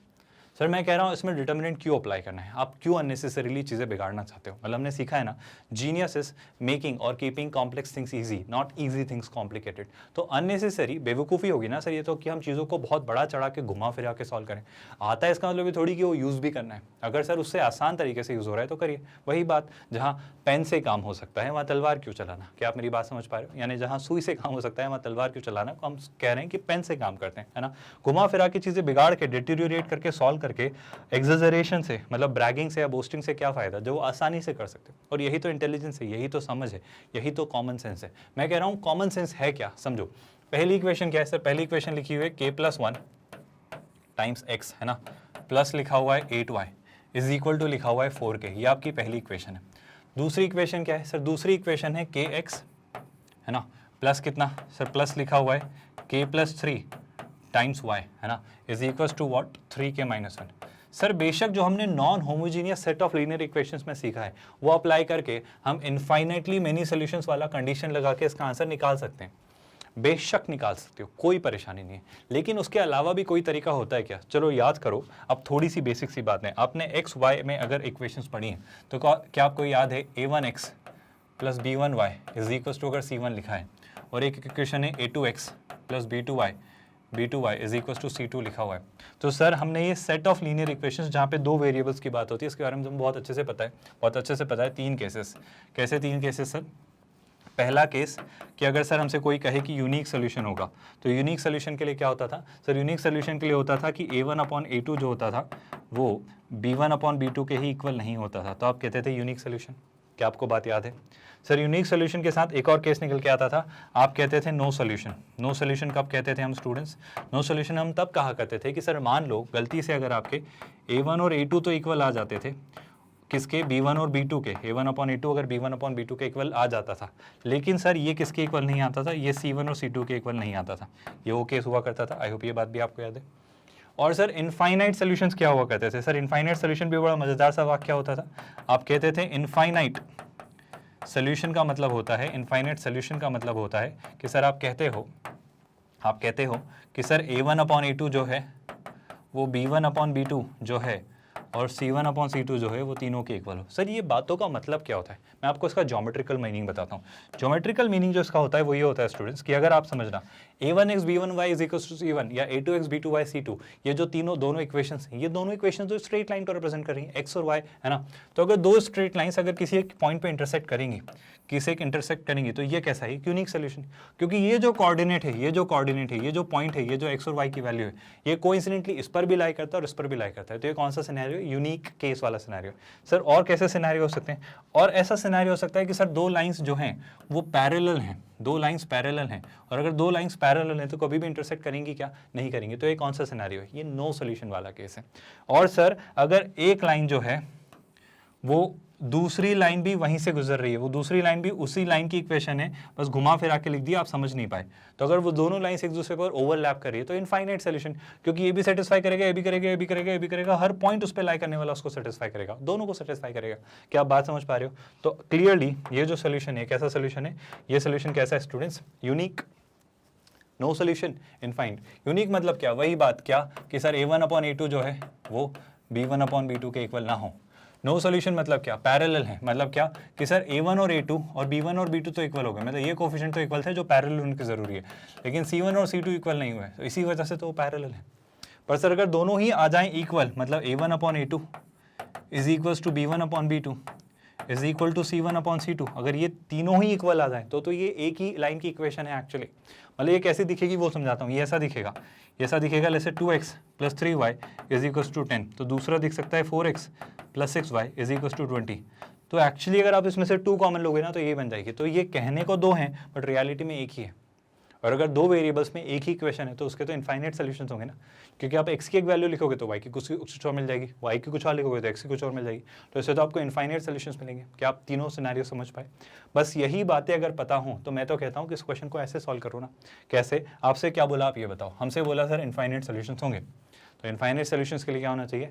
a1/a2, b1/b2 और c1/c2 इक्वल होना चाहिए। तो सर क्यों डिटर्मिनेंट या मैट्रिसेस में घुसना है? आप ऐसे सोच लो ना, ये आसान तरीका है। तो आसान तरीका क्या है स्टूडेंट्स? a1/a2 की बात करें तो a1 क्या है? k+1/k, है ना। ये आपका क्या बन जा रहा है? a1, तो k+1/k is equal to b1/b2। b1/b2 क्या सर? 8/k+3। तो ये क्या हो जा रहा है स्टूडेंट्स? ये हो जा रहा है 8/k+3। क्या बात आपको समझ आई? आंसर ऑफ कोर्स क्या? c1/c2। तो c1/c2 मतलब क्या सर? 4/3k-1। तो ये क्या हो जा रहा है? आई एम रियली सॉरी, 4 नहीं, ये होगा पूरा 4k/3k-1। So this will be 4k/3k-1। तो अगेन अगर अब मुझे k की वैल्यू निकालनी है तो क्या आप मेरी हेल्प करेंगे? बड़ी सिंपल सी बात स्टूडेंट्स, पहले इन दोनों को ट्राई कर लो, फिर इन दोनों को ट्राई कर लो, और चाहो तो आप भले ही इन दोनों को भी ट्राई कर लेना। सर अगर इन दोनों को ट्राई किया, इन दोनों को ट्राई किया तो क्या दिख रहा है? सुनिए बहुत ध्यान से। सर अगर इन दोनों को ट्राई किया तो दिख रहा है k+1 into k+3 is equal to what? 8k, है ना। ये हम सॉल्व कर लेंगे। सर अगर इसे और इसे ट्राई किया तो क्या मिल जा रहा है? सर ये मिल जा रहा है k+1 इंटू 3k-1, है ना, is equal to what? 4k²। 4k into k को मैं 4k² लिख देता हूँ। अगर आपको कन्फ्यूजन है कि नहीं सर सेटिस्फैक्शन के लिए हम तो एक स्टेप और फर्दर जाएंगे, तो हम तो ये भी करके देखेंगे कि हम इन दोनों को भी ट्राई करेंगे। तो हम इनको भी ट्राई करके देख लेते हैं स्टूडेंट्स। आई होप ये बातें बॉदर नहीं कर रही हैं आपको। अगर इसे भी ट्राई किया होता तो क्या मैं इसे यहीं लिख लूँ? ज़्यादा परेशानी तो नहीं होगी। तो ये क्या लिखने जा रहा हूँ मैं? सुनिएगा ध्यान से। ये लिखा है 8 टाइम्स 3k-1, ये लिखा है 8 times 3k-1 is equal to what? इन दोनों का प्रोडक्ट वो क्या हो जाने वाला है? सर वो हो जाने वाला है 4k टाइम्स k+3। आई होप ये तीनों इक्वेशंस को हम पैरेलली सॉल्व कर लेते हैं, पैरेलल सॉल्व कर लेते हैं और देख लेते हैं कि क्या बातें निकल कर आती हैं। यहाँ सॉल्व किया तो क्या दिख रहा है सर, k इंटू के क्या बन जा रहा है k स्क्वायर, है ना, ये बन जा रहा है k प्लस 3k, दैट्स कितना 4k, ये बन जा रहा है 4k, ये क्या बन जा रहा है 3, और वहाँ क्या दिख रहा है 8k। क्या बात आपको समझ आई? फिर से बोल देता हूँ, k square k plus 3k that's 4k plus 3 is equal to 8k। अगर आप इसे और सिंप्लीफाई करें तो k square minus 4k plus 3 is equal to 0। क्या आपको सीधा सीधा सा दिख रहा है सर, 4k को अगर स्प्लिट किया तो ये बन जा रहा है k square minus 3k minus k plus 3 is equal to 0। Splitting the middle term हमने यूज़ किया। और अगर यहाँ से मैं k की वैल्यू निकालूँ तो देखो एक फैक्टर बनेगा k माइनस 3, यहाँ से आप -1 कॉमन लेंगे तो ये भी क्या बनेगा k माइनस 3। तो k minus 3 k minus 1, k minus 3 k minus 1 रख के मुझे जो इस तरफ से वैल्यूज़ मिलेंगी k की वो मिलेंगी 1,3। क्या ये पॉइंट आपको समझ आया? सर अब इसे सॉल्व करते हैं। अब अगर इसे सॉल्व किया तो इसमें क्या दिख रहा है, सुनिएगा बहुत ध्यान से, k इंटू 3k ये कितना 3k स्क्वायर, है ना, फिर क्या दिख रहा है 3k माइनस k दैट्स कितना प्लस 2k, ये बन जा रहा है -1 is equal to 4k square. वैसे से थोड़ा ध्यान से करिएगा स्टूडेंट्स, गड़बड़ मत करिएगा। 3k into k 3k square, 3k minus के दैट्स 2k और -1 is equal to 4k square. अब अगर आप थोड़ा और सिंप्लीफाई कर लें तो 4k square minus 3k square is k square, उधर शिफ्ट किया तो ये -2k और ये +1। मेरे ख्याल से तो सर ये सीधा सीधा सा दिख रहा है, मुझे क्या दिख रहा है कि ये k -1 का होल स्क्वायर, क्यों a square plus b square minus 2ab, तो ये दिख रहा है मुझे k -1 का होल स्क्वायर। क्या आपको दिख रहा है a square plus b square minus 2ab that is 0। तो यहाँ से k की वैल्यू क्या आ रही है सर, अगर आप यहाँ से k की वैल्यू देखें तो k की वैल्यू क्या आ रही है 1। क्या सोल्यूशन समझ आया? अब अगर हम आगे बढ़ें तो आई थिंक ये वाला सोल्यूशन भी ट्राई कर लेना चाहिए। अगर इस सोल्यूशन की तरफ बढ़ें तो कितना हो जा रहा है 8 इंटू 3 दैट्स 24k, है ना, माइनस कितना 8। क्या बात आपको समझ आई? आई होप सही लिखा है। फिर इधर क्या 4, सो दैट्स 4k स्क्वायर, है ना, प्लस कितना 4 इंटू 3 12k। आई होप ज़्यादा कंफ्यूज मैं नहीं कर रहा हूँ, आपको चीज़ें समझ आ रही। फिर अगली स्टेप में क्या होगा, आई होप ये आपकी नेक्स्ट स्टेप थी। फिर अगली जो स्टेप होगी उसमें क्या होगा, सुनिएगा ध्यान से, 4k square as it is रखते हैं। मेरे ख्याल से सर सारी मतलब आपने क्यों इसको अननेसेसरीली कॉम्प्लिकेट किया, आप यहीं से 4 का 1 टाइम्स 4, है ना, तो हो जाता k, और यहाँ से 4 का 2 टाइम्स 8 तो कितना हो जाता 2। आप इसको यहीं से सिंप्लीफाई कर सकते थे, तो मेरे ख्याल से इसे थोड़ा सा और सिंप्लीफाई करके लिख लेते हैं स्टूडेंट्स, बहुत ध्यान से सुनिएगा। अगर सिंप्लीफाई करके लिखा तो क्या बन जा रहा है 2 इंटू 3 6, तो ये हो जा रहा है 6k, है ना, -2। क्या बात आपको समझ आ रही? और इस तरफ क्या दिख रहा है सर, इस तरफ दिख रहा है k स्क्वायर प्लस 3k। कोई डाउट तो नहीं है स्टूडेंट्स? आई होप बड़ी सुलझी सी बातें यहाँ लिखी हुई हैं। फिर से देख लेते हैं 6k -2 और ये हो जा रहा है k स्क्वायर प्लस 3k। फिर क्या, अगर आप उस तरफ शिफ्ट करें, अगर आप उस तरफ चीज़ें शिफ्ट करें तो क्या दिखेंगी, बहुत ध्यान से देखिएगा, k square as it is रखते हैं, है ना, 3k minus 6k that's -3k plus 2 is equal to 0। क्या बात आपको समझ आई? आई होप कोई डाउट नहीं है, सीधा सीधा सा सोल्यूशन है, k स्क्वायर -3k प्लस 2। यहाँ तक चीज़ें क्लियर है स्टूडेंट्स? और अगर यहाँ तक चीज़ें क्लियर हैं तो मेरे ख्याल से वापस अगर मैं splitting the middle term use करता हूँ, अगर splitting the middle term use कर रहा हूँ तो k square -2k minus k plus 2 is equal to 0।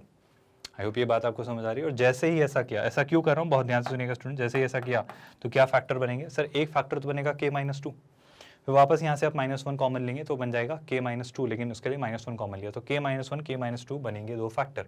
और जैसे ही k -1 k -2 दो फैक्टर बनेंगे तो k की वैल्यू आएगी 1,2। अब बड़ी सिंपल सी बात मैं कहना चाह रहा हूँ, इसने बोला मुझे 3 भी अलाउड है, इसने बोला मुझे 2 भी अलाउड है, पर इसका 2 तब अलाउड था जब वो दोनों सेटिस्फाई हो रही थी, बट उसके लिए ये तो सेटिस्फाई नहीं हो रही है ना, इसको तो 2 नहीं मिल रहा है। इसका 3 कब अलाउड है, जब इसकी वो दोनों सेटिस्फाई हो रही है, बट 3 रखने से ये तो सेटिस्फाई नहीं हो रही है। आप बात समझ पा रहे हो? तो तीनों को जो सेटिस्फाई कर रही होगी वैल्यू, मुझे तो वो चाहिए, मुझे तो ये चाहिए कि ये तीनों आपस में एक दूसरे के इक्वल हो। आई होप आप बात समझ पा रहे हो। a1/a2 b1/b2 और c1/c2 k की किस वैल्यू के लिए तीनों ही इक्वल हैं, तो सर मैं कहूँगा k की वैल्यू 1 ऐसी वैल्यू जिसके लिए तीनों ही इक्वल हैं। और अगर तीनों इक्वल हैं k की किस वैल्यू के लिए 1 के लिए, तो मैं क्या कहूँगा स्टूडेंट्स, वो पूछ रहा है, वो क्वेश्चन में आपसे क्या पूछ रहा था कि the number of values of k, तो k की कितनी ऐसी वैल्यूज हैं, तो k की वैल्यू है 1 और एक ही वैल्यू है, तो क्या कहूँगा students, option B. I hope बहुत टफ, बहुत डिफिकल्ट, बहुत लेंदी क्वेश्चन नहीं था, और मैं कह रहा हूँ मैट्रिसेस एंड डिटरमिनेंट्स की अंडरस्टैंडिंग के बिना भी आप इसे ऐसे सोच सकते हो। अगर ये क्वेश्चन सॉल्व होता है स्टूडेंट्स तो क्या नेक्स्ट क्वेश्चन ट्राई कर सकते हैं। नेक्स्ट क्वेश्चन लिखा हुआ है क्वेश्चन नंबर 8, बहुत ध्यान से देखिएगा। वो कह रहा है द सिस्टम ऑफ इक्वेशंस, एक सिस्टम ऑफ इक्वेशंस है, ऑफकोर्स 3 वेरिएबल है x y z और x y z। क्या राइट हैंड साइड पर कांस्टेंट टर्म आपको क्या दिख रही है सर, राइट हैंड साइड पर कांस्टेंट देखें तो 0 0 और 0 दिख रही है। जैसे ये 0 0 0 दिखा, मैं क्या कहूँगा, मैं कहूँगा कि सर ये क्लियरली एक homogeneous set of linear equations है, और होमोजीनियस में जब भी आपसे कोई कहे कि इसके कैसे सोल्यूशन है नॉन ट्रिवियल, तो इसका जो कोफिशिएंट मैट्रिक्स का जो डिटर्मिनेंट आएगा वो 0 होना चाहिए। क्या आपको ये सारी बातें याद है? मतलब मैं कहूँगा सर कि यहाँ से अगर निकालें तो ये आ जाता है A11, आई होप आपको दिख रहा होगा A11। यहाँ से निकालें तो क्या आ रहा है 1B1, आई होप आपको दिख रहा होगा। और अगर यहाँ से निकालें तो ये आ रहा है 1C। तो सर इसका जो कोफिशिएंट मैट्रिक्स है उसका डिटर्मिनेंट 0 होना चाहिए अगर ये कैसा सोल्यूशन है, अगर ये एक नॉन ट्रिवियल सोल्यूशन है। तो इसे इवैल्यूएट करिए, देखिए इसकी क्या वैल्यू आती है। आप बहुत जल्दी आंसर निकालेंगे। Quickly give it a try students. अब थॉट बड़ा सिंपल सा ये है स्टूडेंट्स कि या तो मैं यहाँ कहीं जीरोस ले आऊँ या यहाँ कहीं जीरोस ले आऊँ या दोनों जगह जीरोस ले आऊँ तो बात बन जाएगी। तो सिंपल सा थॉट मैं ये करना चाह रहा हूँ, सुनिएगा बहुत ध्यान से। अगर मैंने यहाँ जीरो बनाने की कोशिश की तो क्या कर सकते हैं स्टूडेंट्स, इसमें से इसको सबट्रैक्ट कर सकते हैं। सिमिलरली अगर यहाँ कहीं जीरो बनाने की कोशिश की तो इसमें से इसको सबट्रैक्ट कर सकते हैं, ऐसा कुछ ला सकते हैं, क्योंकि मुझे 1 - a 1 - b और 1 - c जैसा कुछ एक्सप्रेशन चाहिए, है ना। तो एक काम करते हैं स्टूडेंट्स, सबसे पहला ऑपरेशन तो जो मैं परफॉर्म कर रहा हूँ वो ये कि सर कॉलम 2 पर अपडेट करेंगे, किसे, कॉलम 2 माइनस कॉलम 3। आई होप ये बात समझ आ रही है। हम कॉलम 2 को अपडेट करेंगे कॉलम 2 में से कॉलम 3 को सबट्रैक्ट करके, है ना। या फिर उल्टा भी कर सकते थे आप, खैर उससे कोई ज़्यादा बड़ा विशेष फर्क नहीं पड़ेगा।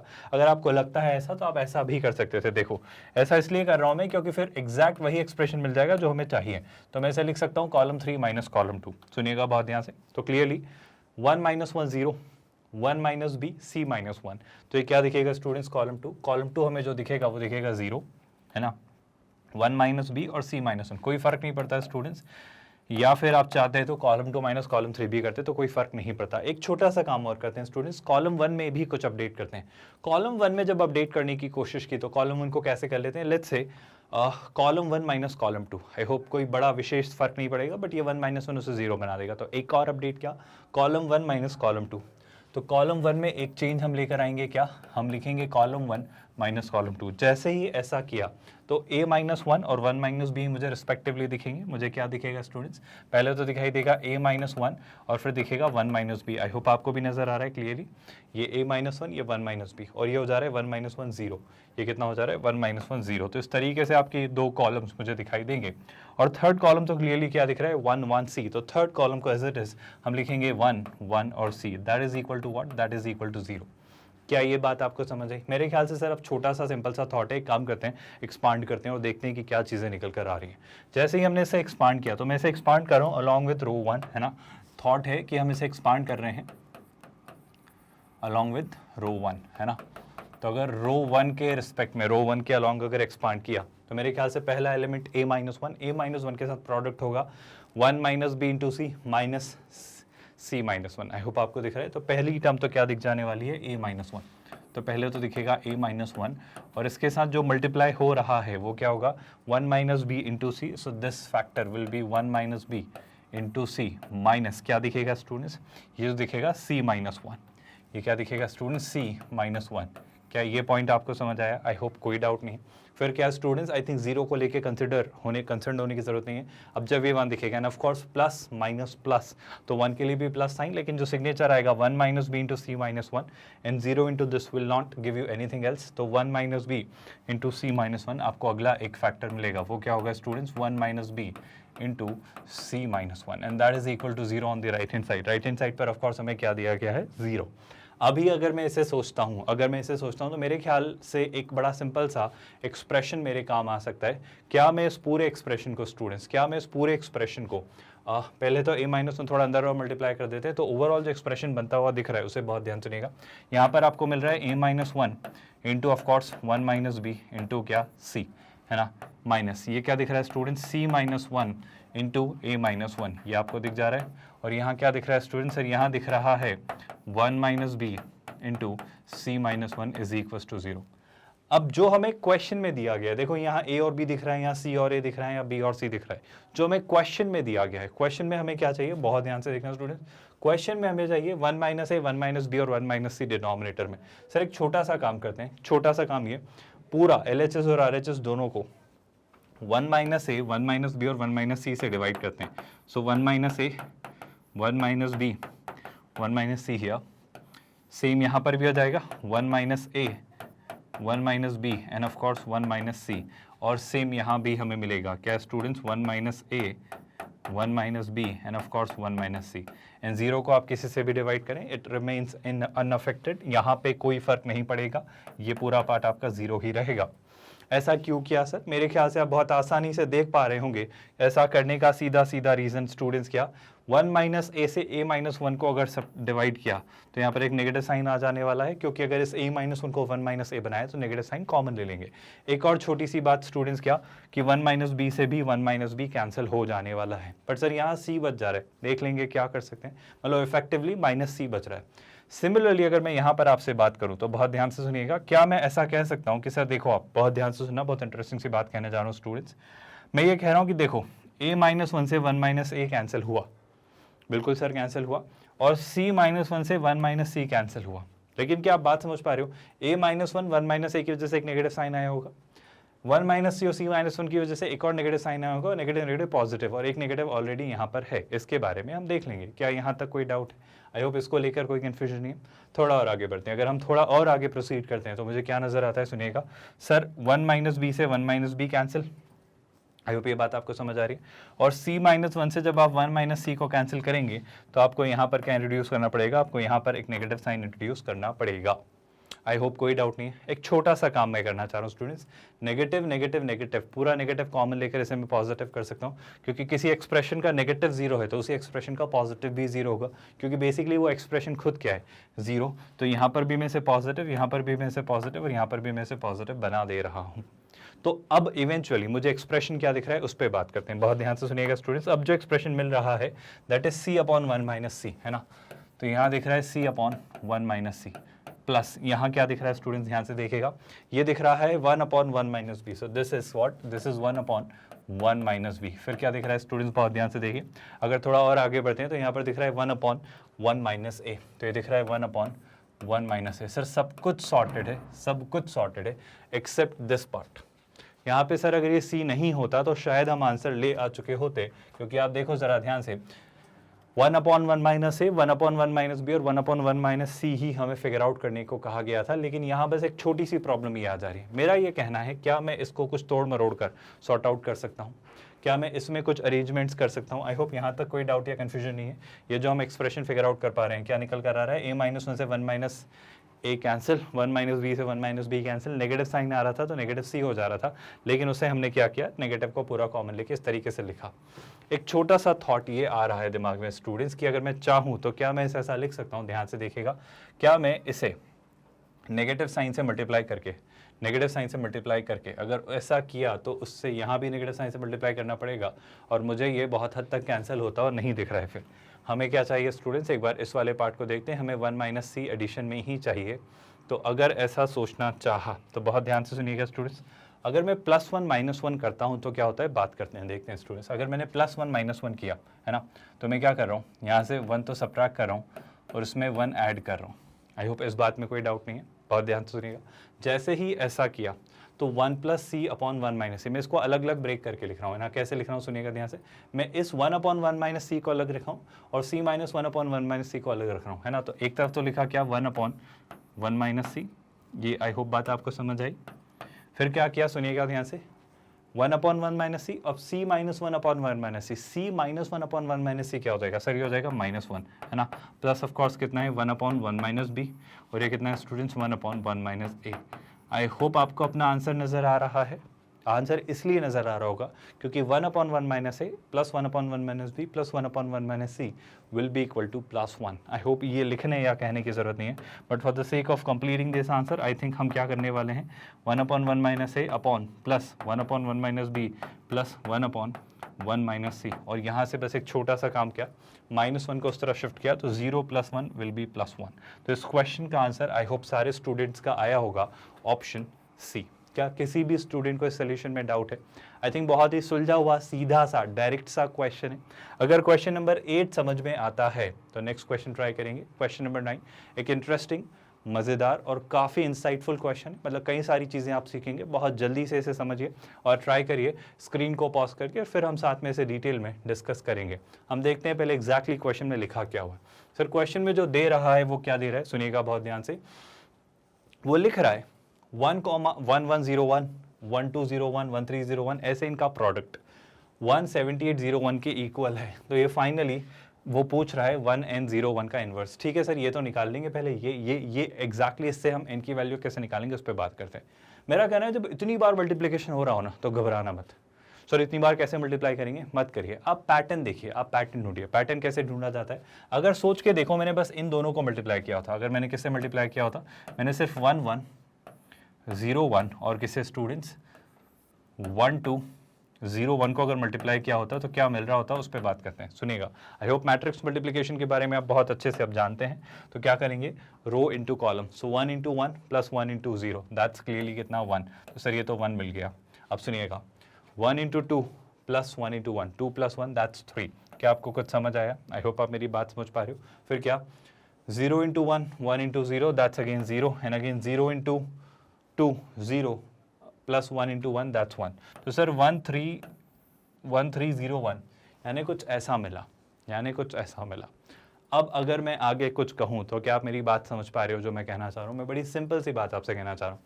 अब अगर इस प्रोडक्ट को इससे मल्टीप्लाई किया तो बेसिकली इन दोनों का प्रोडक्ट क्या मिल रहा है, इन दोनों का प्रोडक्ट कुछ ऐसा मिल रहा है। अच्छा, एक और छोटी सी बात, क्या मैं इस 3 को थोड़ी देर के लिए ऐसा लिख सकता हूँ, क्या अगर मैं 3 को लिखना चाहूँ तो मैं 3 को आपके लिए 1 + 2 लिख सकता हूँ।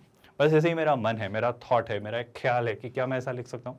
ऐसा इसलिए लिखा है स्टूडेंट्स क्योंकि अब जब आप अगली बार मल्टीप्लाई करेंगे, तो क्या मिलेगा वो एक और समझ लेते हैं। आपको ये पैटर्न स्ट्राइक कर जाएगा। मैं क्या कहने वाला हूँ उसे ध्यान से सुनिएगा। अब जब इस प्रोडक्ट को, जब इन दोनों के प्रोडक्ट को इससे 1301 से मल्टीप्लाई किया है ना, तो सुनिएगा बहुत ध्यान से। जैसे ही हमने ये किया, क्या 1301 को नेक्स्ट टर्म कौन सी है स्टूडेंट्स, 1301 वाला ही अपना अगला मैट्रिक्स है। अगर इससे मल्टीप्लाई किया तो मेरे ख्याल से आपको पैटर्न दिख चुका है, बस एक बार उसे वेरीफाई करते हैं। ध्यान से देखिए, 13 इंटू 10, आई होप आपको क्लियरली क्या दिख रहा है, 1 13 इंटू 3 1, सो 3 प्लस 3 दैट्स कितना 6। आई होप कहने की कुछ ज़रूरत नहीं है। फिर आगे क्या, 1 0 मतलब 0 1 1 0, सो दैट्स 0 0 1 3 1 दैट्स क्लियरली 1। तो क्या आपको कुछ नज़र आया। और अगर मैं 6 को कुछ लिखना चाहूँ, तो क्या मैं इसे लिख सकता हूँ 1 + 2 + 3, मतलब इन तीनों का जो प्रोडक्ट आ रहा है, वो सर कुछ नहीं है। उस 6 को अगर आप रीराइट करते हो तो 6 को आप लिख सकते हो 1 + 2 + 3। मतलब सर अगर इस तरह के पैटर्न में अगर मैं देखूं, तो अगर जैसे 1404 भी होता तो उन चारों का प्रोडक्ट, इसका और इसके अगले वाले का प्रोडक्ट क्या होता सर, वो होता 101, बट यहाँ पे 1 + 2 + 3 + 4। मतलब ये स्टूडेंट्स के अगर इन सब का प्रोडक्ट निकाला, लेफ्ट हैंड साइड पर इन सब का प्रोडक्ट निकाला तो वो क्या दिखेगा, ये मैं समझाने की कोशिश कर रहा हूँ। अगर आप लेफ्ट हैंड साइड पर इन सब का प्रोडक्ट निकालते हैं तो पहले तो ऑफकोर्स 1 0 ऐसा दिखेगा, बट यहाँ जो टर्म दिखेगी वो क्या दिखेगी, 1 + 2 + 3। कहाँ तक स्टूडेंट्स, ये जाने वाला है n-1 तक, एंड ऑफकोर्स यहाँ भी क्या दिख रहा है 1। क्या इस बात में कोई शक है स्टूडेंट्स, कोई डाउट है, आई होप कोई परेशानी नहीं है। सर इसका क्या करेंगे, अब आते हैं थोड़ा सा अरिथमेटिक प्रोग्रेशन पर। आपको जब मैं सीक्वेंस एंड सीरीज पढ़ाऊंगा, पढ़ाएंगे स्टूडेंट्स, उस दौरान आपसे बहुत डिटेल में एक पॉइंट पर बात होगी। ये टॉपिक काफ़ी क्रूशियल है क्योंकि इसके बेसिक्स आपको ओवरऑल 11th-12th के मैथ्स में कहीं ना कहीं डायरेक्टली और इनडायरेक्टली यूज़ होंगे, जैसे इस क्वेश्चन में यूज़ हो रहे हैं।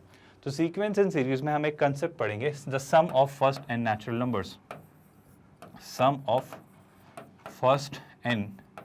Natural number. ऐसे बहुत सारे सम पढ़ेंगे, बट अभी फिलहाल चूंकि ये नीडेड है तो बस इसी के बारे में बात करें। सम ऑफ फर्स्ट है नेचुरल नंबर का क्या मतलब है सर, जैसे 1 में 2 ऐड किया, 1 में 3 ऐड किया, और ऐसे करते करते 4 5 6 से लेके लेट्स से n, अब n कुछ भी हो सकता है, इनका सम किस नंबर से दिया जाता है। तो आप हमेशा याद रखिए इस सम को दिया जाता है n + 1 डिवाइडेड बाई 2। ये बाय डिफ़ॉल्ट फॉर्मूला है। ये फॉर्मूला कैसे बना, क्यों आया, इस बारे में इस चैप्टर के दौरान बात करेंगे। अभी आप बस इसे डायरेक्ट एज अ रिजल्ट याद रखिए, और इस रिजल्ट को याद होना भी चाहिए क्योंकि ये कई दफ़ा हम यूज़ करेंगे। मैं ये कहना चाह रहा हूँ कि सर अगर आप इस एक्सप्रेशन को ध्यान से देखें तो फर्स्ट n नेचुरल नंबर्स तो नहीं है, but first n-1 natural numbers हैं। इसका क्या मतलब, मेरे ख्याल से इसका सीधा सा मतलब ये हो जाता है स्टूडेंट्स कि यहाँ तो 1 है, यहाँ 0 है और यहाँ 1 है।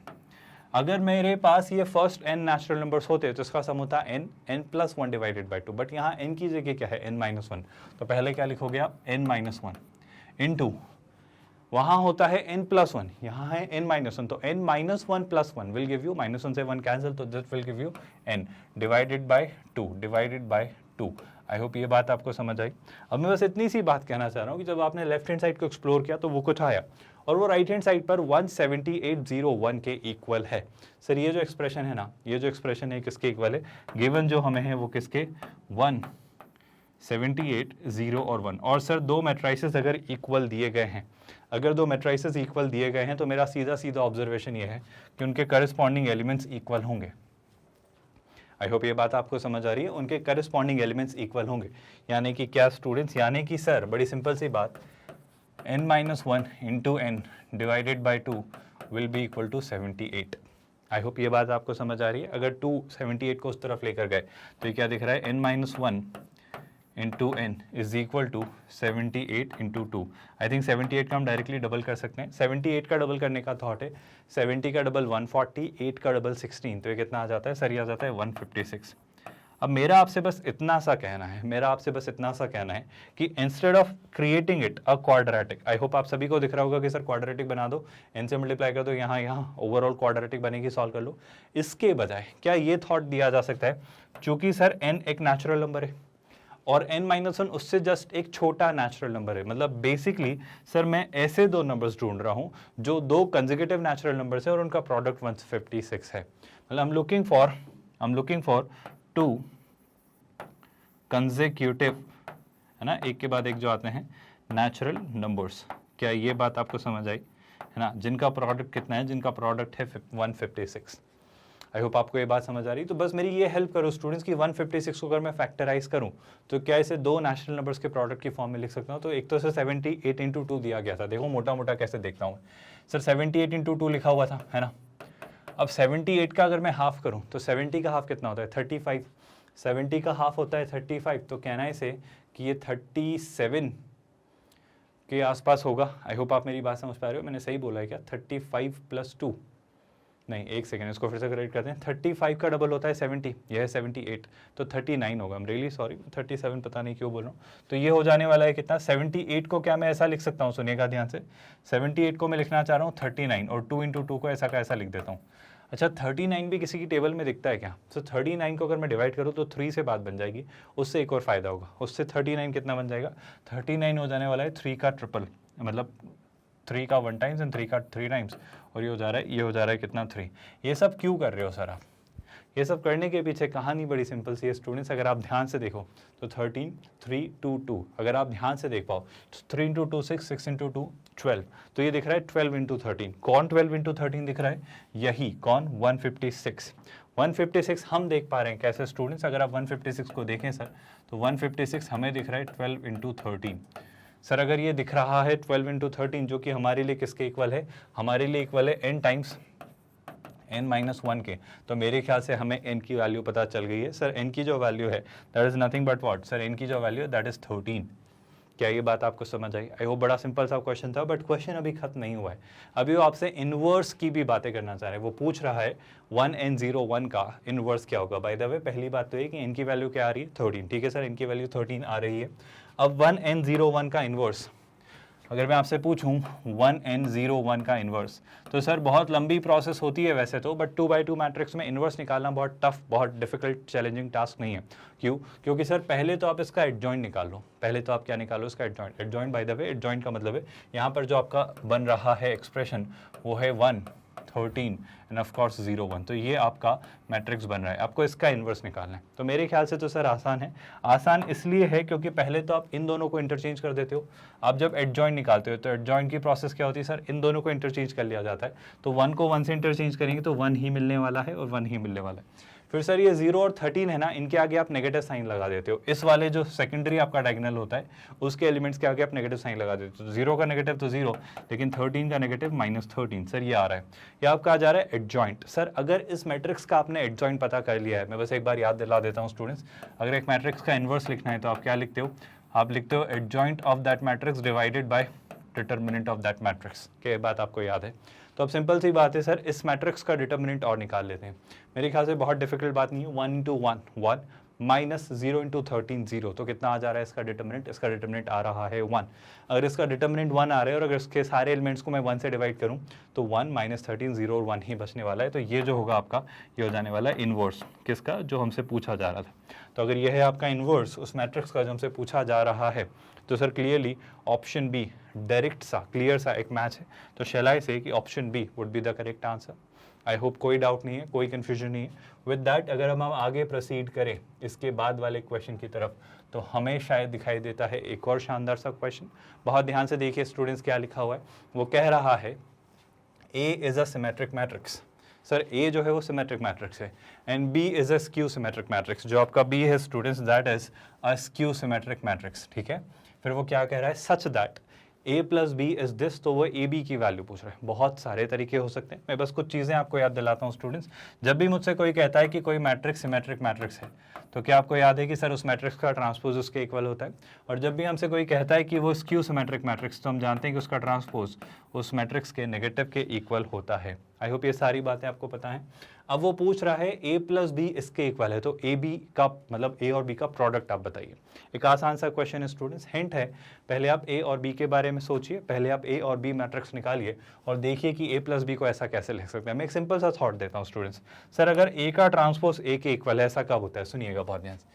सर अगर ए का ट्रांसपोज, अगर ए का जो ट्रांसपोज है स्टूडेंट्स वो ए के इक्वल है, तो उस केस में क्या हो रहा होता है उस बारे में बात करते हैं। पहले आप एक बार ट्राई करिए ये वाला पार्ट स्टूडेंट्स यहाँ से, और फिर हम इसे डिटेल में डिस्कस करेंगे।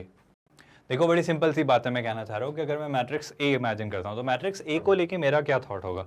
मैट्रिक्स ए को लेके मेरा ये थॉट होगा कि सर एक ऐसा मैट्रिक्स जिसका ट्रांसपोज उसी के इक्वल है। अगर आपने ऐसा सोचना चाहा तो मैं क्या कहूँगा, सुनिए ध्यान से। अगर मैं एक मैट्रिक्स मान लेता हूँ, लेट्स से ए, इसे मैं मान लेता हूँ ए बी सी डी, तो सर अगर मैट्रिक्स ए का ट्रांसपोज सी के इक्वल है, तो इसका ट्रांसपोज क्या होगा सोच के बताओ। सर इसका जो ट्रांसपोज होगा वो ए बी क्या हो जाएगा, ऐसा कुछ शिफ्ट हो जाएगा तो ये हो जाने वाला है ए बी, और सी डी कुछ ऐसा शिफ्ट हो जाएगा तो ये हो जाने वाला है सी डी। तो बहुत बढ़िया, एक बहुत ज़रूरी और खास बात पता चली। खास बात क्या पता चली सर? मेरे ख्याल से जो अगर मैट्रिक्स ट्रांसपोज के इक्वल होता है यानी अगर सिमेट्रिक मैट्रिक्स होता है, तो ए तो वहीं रहा, लेकिन सर ये जो बी है वो सी के इक्वल होता है। देखो यहाँ भी ये जो बी है वो सी के इक्वल है और डी वहीं रहता है। इस बात का आपको मतलब समझ आ रहा है? इस बात का बड़ा सुलझा हुआ सा मतलब आपको समझ आ रहा होगा कि अगर कोई मैट्रिक्स उसके ट्रांसपोज के इक्वल है, तो सर दो बातें बहुत क्रूशियल सी होती हैं कि ये जो आपका सेकेंडरी डायगोनल होता है इसके एलिमेंट्स सेम होते हैं। क्या ये बात आपको डाइजेस्ट हो रही है? मतलब अगर मैं एक सिमेट्रिक मैट्रिक्स इमेजिन करना चाहूँ, अगर मैं एक सिमेट्रिक मैट्रिक्स इमेजिन करना चाहूँ, तो मैं ए को थोड़ी देर के लिए क्या मान सकता हूँ? सुनिएगा बहुत ध्यान से। सर यहाँ तो आप मान लो ए, यहाँ मान लो आप बी, लेकिन अगर यहाँ माना है बी तो इसे भी आप मानो बी और इसे आप मान लो सी। क्या इस बात में कोई परेशानी है? सर सिमिलरली मैं मैट्रिक्स बी भी इमेजिन करना चाह रहा हूँ, आप बिल्कुल इमेजिन करिए, लेकिन मैट्रिक्स बी में प्रॉब्लम क्या है? सर मैट्रिक्स बी एक स्क्यू सिमेट्रिक मैट्रिक्स है, तो स्क्यू सिमेट्रिक मैट्रिक्स की भी बात करते हैं। सर अगर एक स्क्यू सिमेट्रिक मैट्रिक्स लिया, लेट्स से अगेन हम मान लेते हैं पी क्यू आर एस, है ना। सर अगर हमने माना पी क्यू आर एस, तो स्क्यू सिमेट्रिक को लेके हमें पता है कि इसके ट्रांसपोज का नेगेटिव, इसके ट्रांसपोज का नेगेटिव मतलब क्या? पी क्यू, तो ये पी क्यू यहाँ शिफ्ट हो जाएगा, आर एस तो ये आर एस यहाँ शिफ्ट हो जाएगा, और इनका नेगेटिव मतलब ये सब एलिमेंट्स का क्या? नेगेटिव, इन सारे एलिमेंट्स का नेगेटिव। अब अगर ये इनके नेगेटिव के इक्वल है, तो क्या ये लर्निंग आपको याद है कि सर पी माइनस पी के इक्वल तभी होगा जब पी जीरो हो, क्योंकि खुद का एलिमेंट खुद के नेगेटिव के इक्वल तभी होता है। सेम एस माइनस एन के इक्वल तभी होगा जब एस जीरो। तो सर पहली बात तो ये कि जो प्रिंसिपल डायगोनल होगा वो क्या होगा? जीरो। आई होप आपको याद होगा स्क्यू सिमेट्रिक मैट्रिक्स में प्रिंसिपल डायगोनल जीरो होता है। दूसरी ज़रूरी बात, बहुत ध्यान से सुनिएगा स्टूडेंट्स, की जो Q है वो माइनस आर के इक्वल, और यहाँ से भी देखो Q जो है वो माइनस आर के इक्वल। तो ये जो एलिमेंट्स हैं इक्वल होंगे बट नेगेटिव है, मतलब उसका नेगेटिव इसके इक्वल होगा। मतलब सर अगर आप मैट्रिक्स बी इमेजिन करना चाहते हो, तो पहली बात तो ये कि डायगोनल एलिमेंट्स आपके हो जाएंगे जीरो।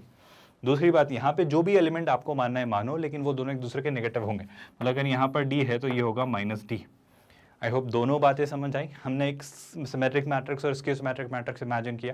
अगर ये हमने इमेजिन किया, तो क्या मैं अपने स्क्यू सिमेट्रिक मैट्रिक्स और सिमेट्रिक मैट्रिक्स का एडिशन कर सकता हूँ जो हमने इमेजिन किया? तो मैं ए प्लस बी जब मैं निकालूंगा अपना ए प्लस बी, तो वो क्या आ जाने वाला है स्टूडेंट? जब आप ए प्लस बी निकालेंगे तो आई होप आपको पता है करस्पॉन्डिंग एलिमेंट्स ऐड होंगे।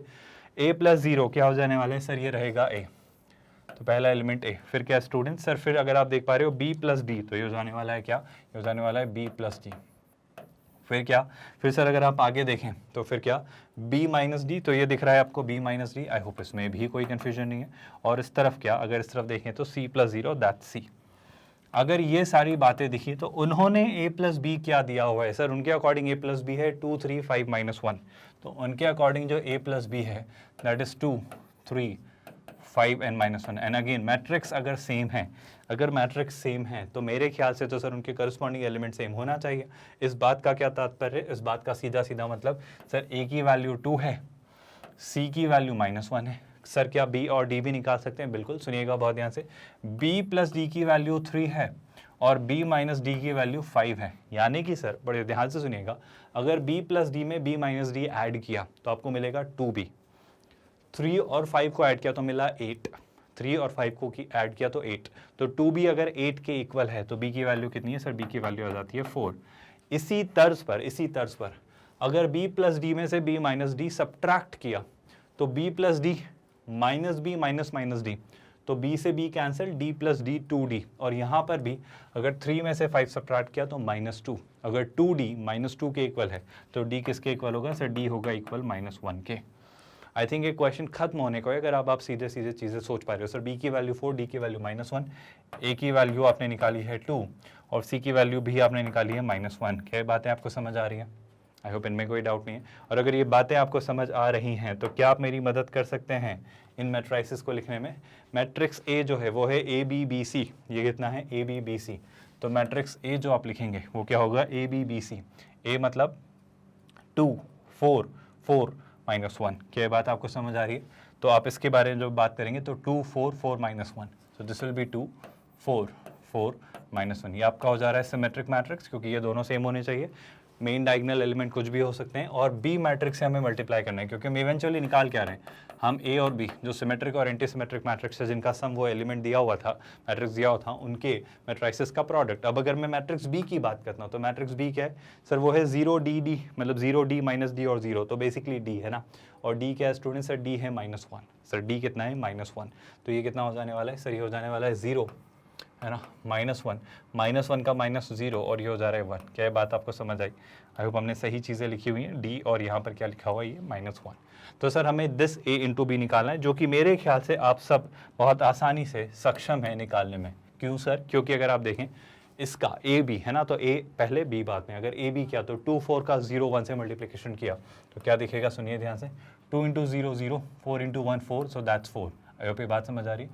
2 4 का -1 0 से अगर प्रोडक्ट किया तो 2 × -1 -2, 4 × 0 0, तो ये कितना आ जाने वाला है सर? ये आ जाने वाला है -2। फिर क्या? 4 -1 का इससे प्रोडक्ट किया तो 4 × 0 0, -1 × 1 दैट्स -1, और अगेन 4 × -1 का -1 0 से प्रोडक्ट किया तो ये -4 और ये 0, तो आ जा रहा है -4। तो इस तरीके से आपका a इंटू बी आएगा, जो कि होगा 4 -2 -1 -4। सो कैन आई से सर इस बेसिस पे हमें दिख रहा है ऑप्शन बी बिल्कुल सही। क्या ये बात आपको समझ आई? आई होप बड़ा ही सुलझा हुआ सा, डायरेक्ट सा, सीधा सीधा सा क्वेश्चन था, जिसमें आपको चीज़ें अगर पता हैं, अगर आपको बेसिक्स पता है तो बहुत इजीली डायरेक्टली आप आंसर निकाल सकते हैं। विद दैट स्टूडेंट्स आगे बढ़ते हैं। ये डीपीपी का डिस्कशन हमारा खत्म है। अब जो आपको नेक्स्ट डीपीपी मिलेगी ये एक नए फॉर्मेट में हम लॉन्च करने वाले हैं। एक नया फॉर्मेट हम आपके लिए लाने वाले हैं, जहाँ पर डीपीपीज जो आपको मिलेंगी वहाँ पर क्वेश्चंस होंगे same format but directly audio format में। आपका वक्त बचेगा, थोड़ा जल्दी हम डीपीपी शूट करेंगे ताकि आपके लिए और रेगुलरली और स्पीड से हम कंटेंट लेकर आ पाए।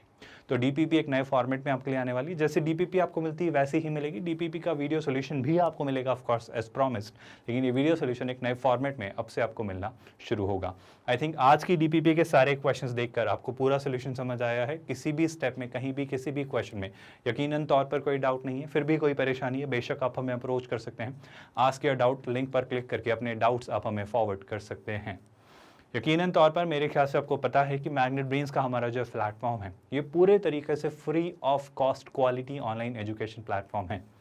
यानी आपसे कुछ चार्ज नहीं किया जाता है, कोई हिडन कॉस्ट नहीं होती, कोई सब्सक्रिप्शन बेस्ड मॉडल नहीं है।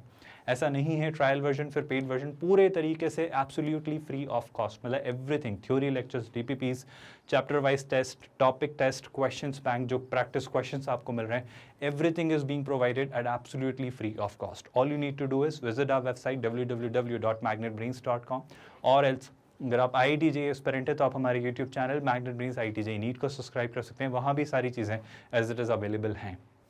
और अगर आपको चीज़ें समझनी है तो आप हमारे एंड्रॉयड एप्लीकेशन से भी फ्री ऑफ कॉस्ट सब कुछ एक्सेस कर सकते हो।